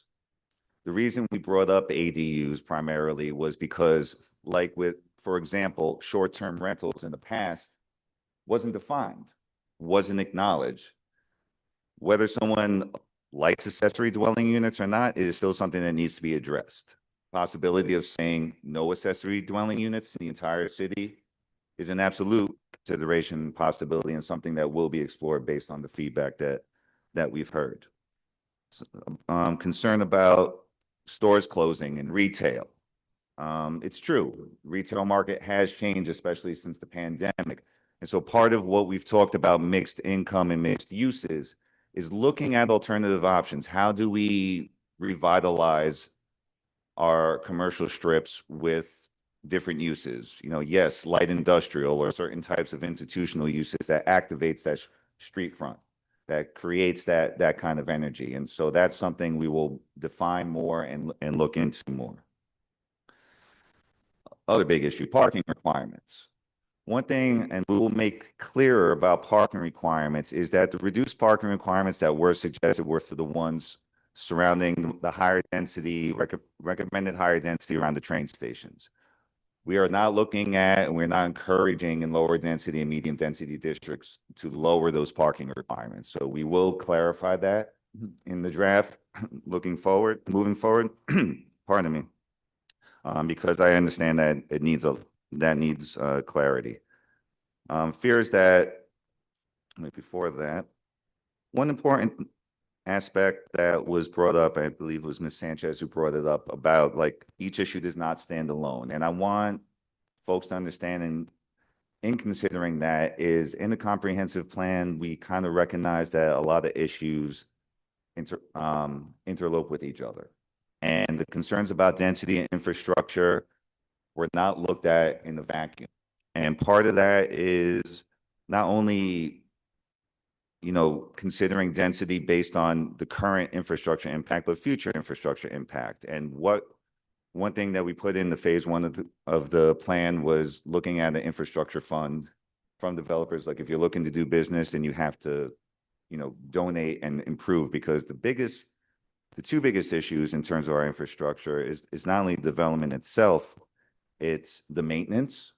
And the chapter I've heard on effective government service, that's part of the reason we put it in, because one thing we've heard, and I'll just say I've experienced working here, is the efficiency and effectiveness of government and how it serves its residents. Because we need to look at it a different way, and accountability is extremely important. And so working towards different strategies moving forward is something we'll do a deeper dive for. Pardon me while I look at each. Tax breaks and pilots, again, something when I walked through the door was a red flag, not only from within these walls, but from the community, that tax breaks and pilots are not something people want to be a focus in terms of development in this city. And it's heard, it's understood. It should not guide development. The money itself should not guide the development. Clarity with the plan itself, yes. We began this, owning the fact that, certain aspects could be clear. I'll speak with Mr. Cleary about that executive summary, just so it's more upfront. That kind of summarizes the 400+ page document, just so it's clearer for residents. And I covered every check. And again, as I started with, on the record, we will not be eliminating single-family zoning. If that wasn't reiterated tonight, I don't know how it can be more reiterated, but we will go into that. We will readdress it, make corrections where necessary in the document to reassure folks that it's clear. Again, 1/3 of the city is single-family housing. It is the city of homes. We recognize that. We will address that, make it clearer. When you consider two-family homes, about 46% of the city is 1- and 2-family homes. And so you are heard. We are going to directly address that in particular, But there are other items, I just wanted to go over the other items first that we will address. And as long as, or as long as city council keeps the public hearing open, we will take comments. My team and I, Department of Planning and Community Development, will be going back with the consultant team, and we'll be conferring with the elected bodies here to readjust the comprehensive plan and reissue that document in the coming weeks. So we'll be available. If you want to send in more written comments, please feel free. Otherwise, I look forward to hearing back from all of you. Thank you. And again, thank you for coming out tonight. I really do sincerely appreciate it. Thank you, Commissioner Rouse. Before we wrap up, Madam Clerk, we received written comments. Yes. A lot of written comments, so she's going to summarize those comments. Yes. Thank you, ma'am. Acting President, can I just, before everybody leaves, I have. to Sure. ask I'm sorry. Commissioner Rouse. Yes, can you Councilwoman. Please stand, or even Pat Cleary. So I have a very specific question to ask. Either one of you can answer. So there was significant pushback tonight regarding that section of the comp plan document. If we close the public hearing tonight or leave it open, either one, but if we close it tonight and we make edits to this document, do we come back and have further public hearing for the community to read through a new document? How does that work? I mean, that's at the city council's discretion to do that. You know, as lead agency, it's your decision. You know, as a planner, you know, I'm open to hear more comments, but you know, as I said, it's a city council Right. discretion. Understood. yeah. I just wanted clarity on that. Thank you. Madam Clerk. Okay. The Office of the City Clerk received, as of 5:55 this evening, we received 34 written comments. I have read through every single comment, and I will have a summary. Each comment is in full available on the city's website in Granicus Legistar. And I'm also open if you email cityclerk@mountvernonny.org. I will send you the PDF. In summary of all the 34 written correspondence, across letters and testimony submitted, residents share a consistent message: slow down, listen, and protect Mount Vernon's neighborhoods. Many residents, especially in Fleetwood and other single-family areas, voiced strong opposition to upzoning that would permit duplexes, triplexes, and high-density housing. They warned this could erase the character of the quote-unquote city of homes. Overwhelmed schools already stretched thin, worsening parking and flooding, and a strain on the infrastructure system that's failing under current demand. Several noted that without a completed GEIS or generic environmental impact statement and a finished zoning update, adoption of the plan would violate state law and risk costly litigation. Some mentioned Vince Ferrandino by name and echoed his legal and procedural concerns. They criticized the rushed timeline, incomplete environmental form, and lack of detailed studies on traffic, fiscal impact, and infrastructure.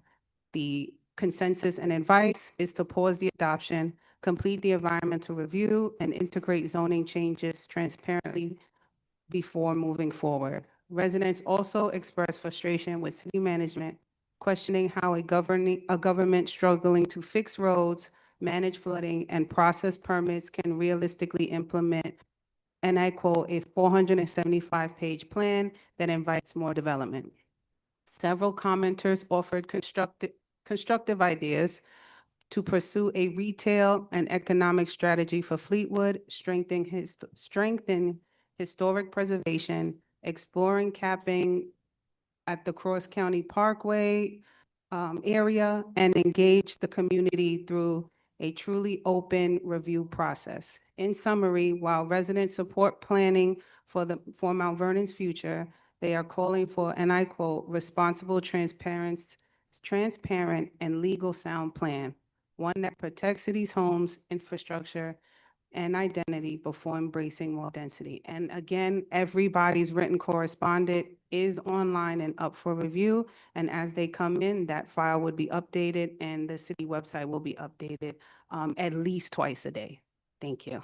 Thank you, Madam Clerk. Before asking for comments from my council mates, we have our comptroller here. Just wanted to ask, are there any comments that you want to give before we wrap up, sir?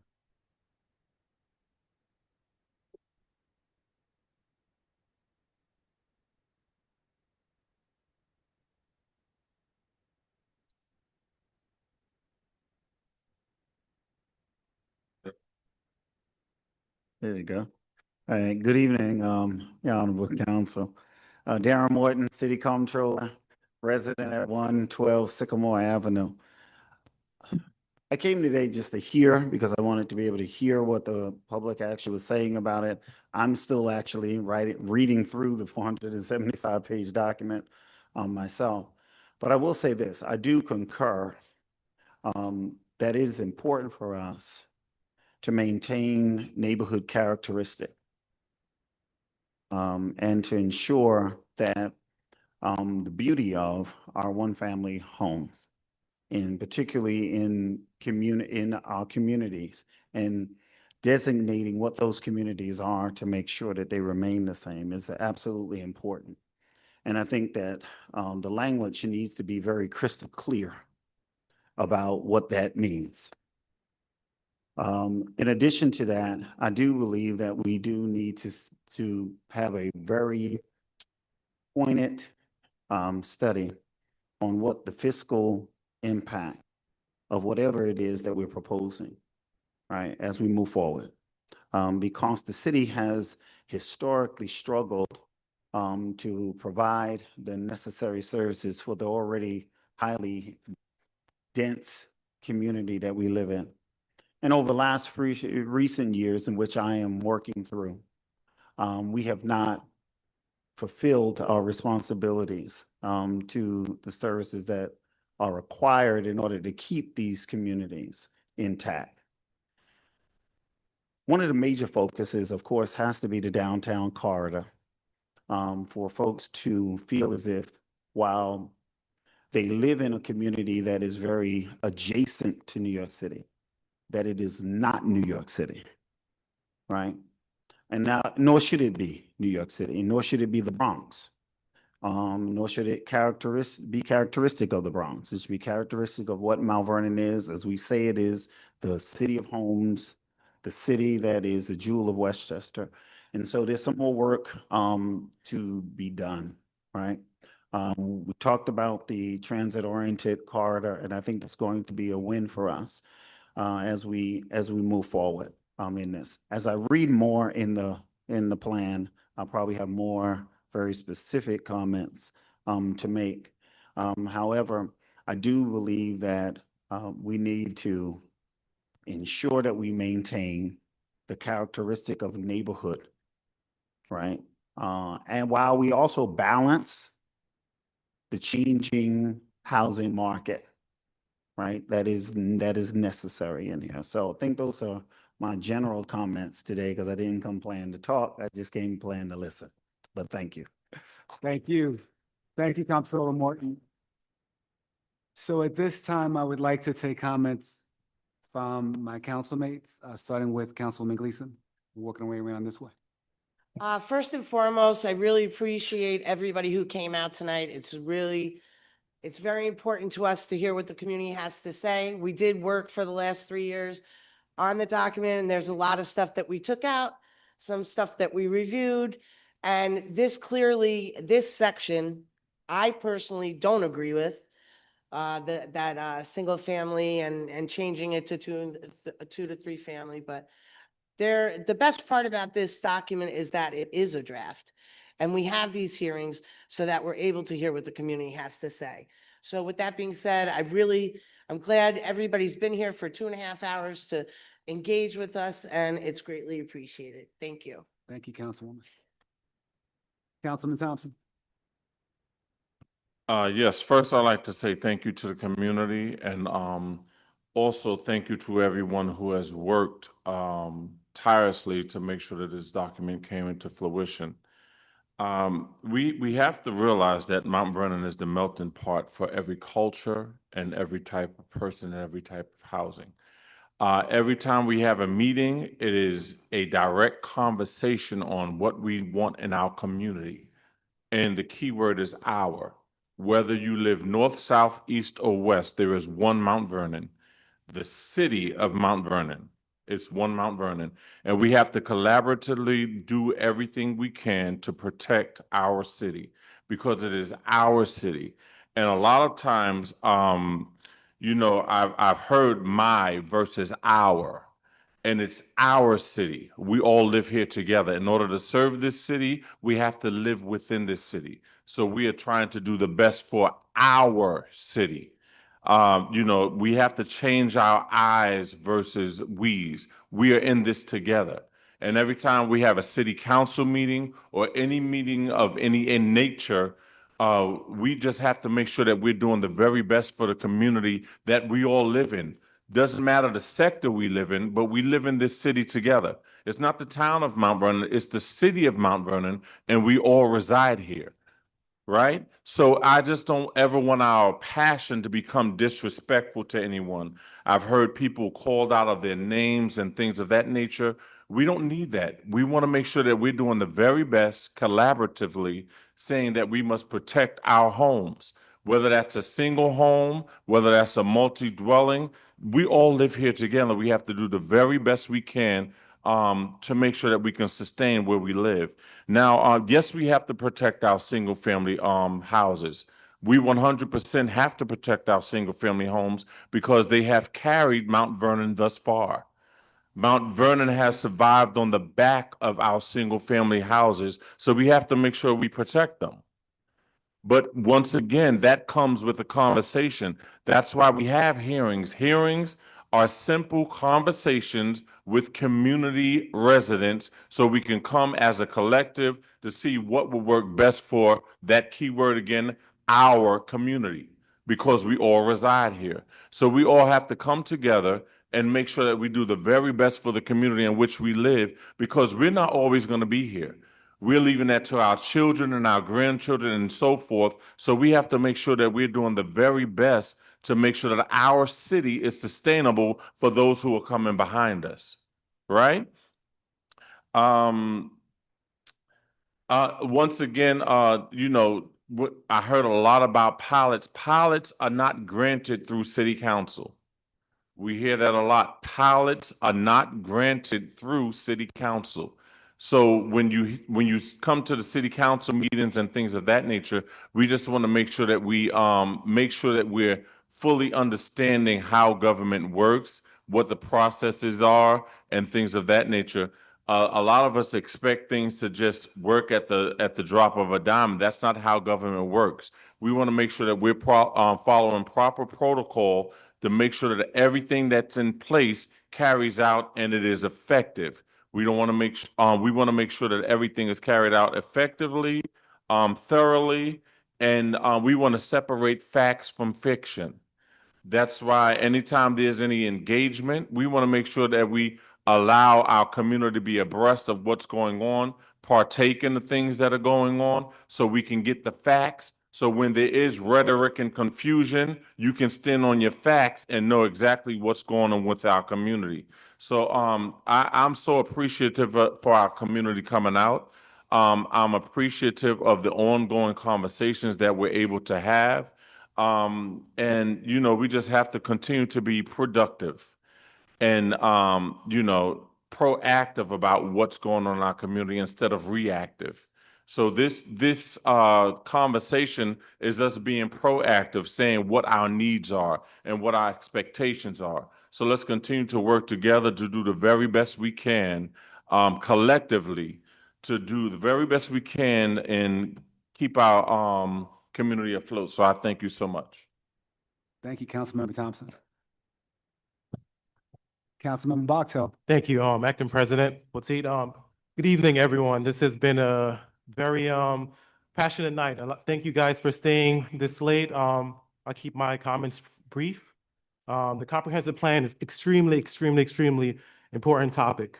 So the fact that everyone is out shows that the same thing we're here. We love the city. We want the best for our city, and the decisions about the comp plan is going to change our city drastically for the years to come. So the decisions here tonight are not going to be made in a vacuum. They're not going to be dictated to you. This is a discussion, and this is why it's a draft. This is why we're having a public hearing, and you're here to give your comments, and we've heard you loud and clear, overwhelmingly. So, and that being said, the draft has to be addressed to reflect our community's wants. It's not just our wants, as a matter of fact, like Caitlin said, I too want to see our identity of our community maintained and retained. So we hear you loud and clear, and it's great that everyone came out tonight, and specifically referring to the single family home dwelling issue. Yeah, I kind of feel the same way too. I grew up in a single family home in Mount Vernon, and we kind of want to retain that same character in our community. And the conversations will continue. And I would like to see you guys come out in these same numbers for all discussions, because it's really important, and you see that it's impactful and it moves folks. So thank you for coming out, and keep the community engagement going. And that's all my comments for tonight. Thank you. Thank you, council member. Thank you. I want to thank everyone that was involved in this process. As Councilman Gleason mentioned, this has been a 3-year process. So I want to thank everyone that participated on the advisory board. I want to thank every Mount Vernon resident that came out to the 30+ community meetings that we had over that 3-year period. I want to thank our planning commissioner and his team for having those 30+ meetings over a 3-year period. I want to thank my councilmates for all the work that they put in, and Danielle Brown is not here, and all the work that she put into this process. Unlike what's happening in DC, this is a democracy. And so what that means is that we work for you. And like Councilwoman Gleason said, this is a hearing so that we could hear you.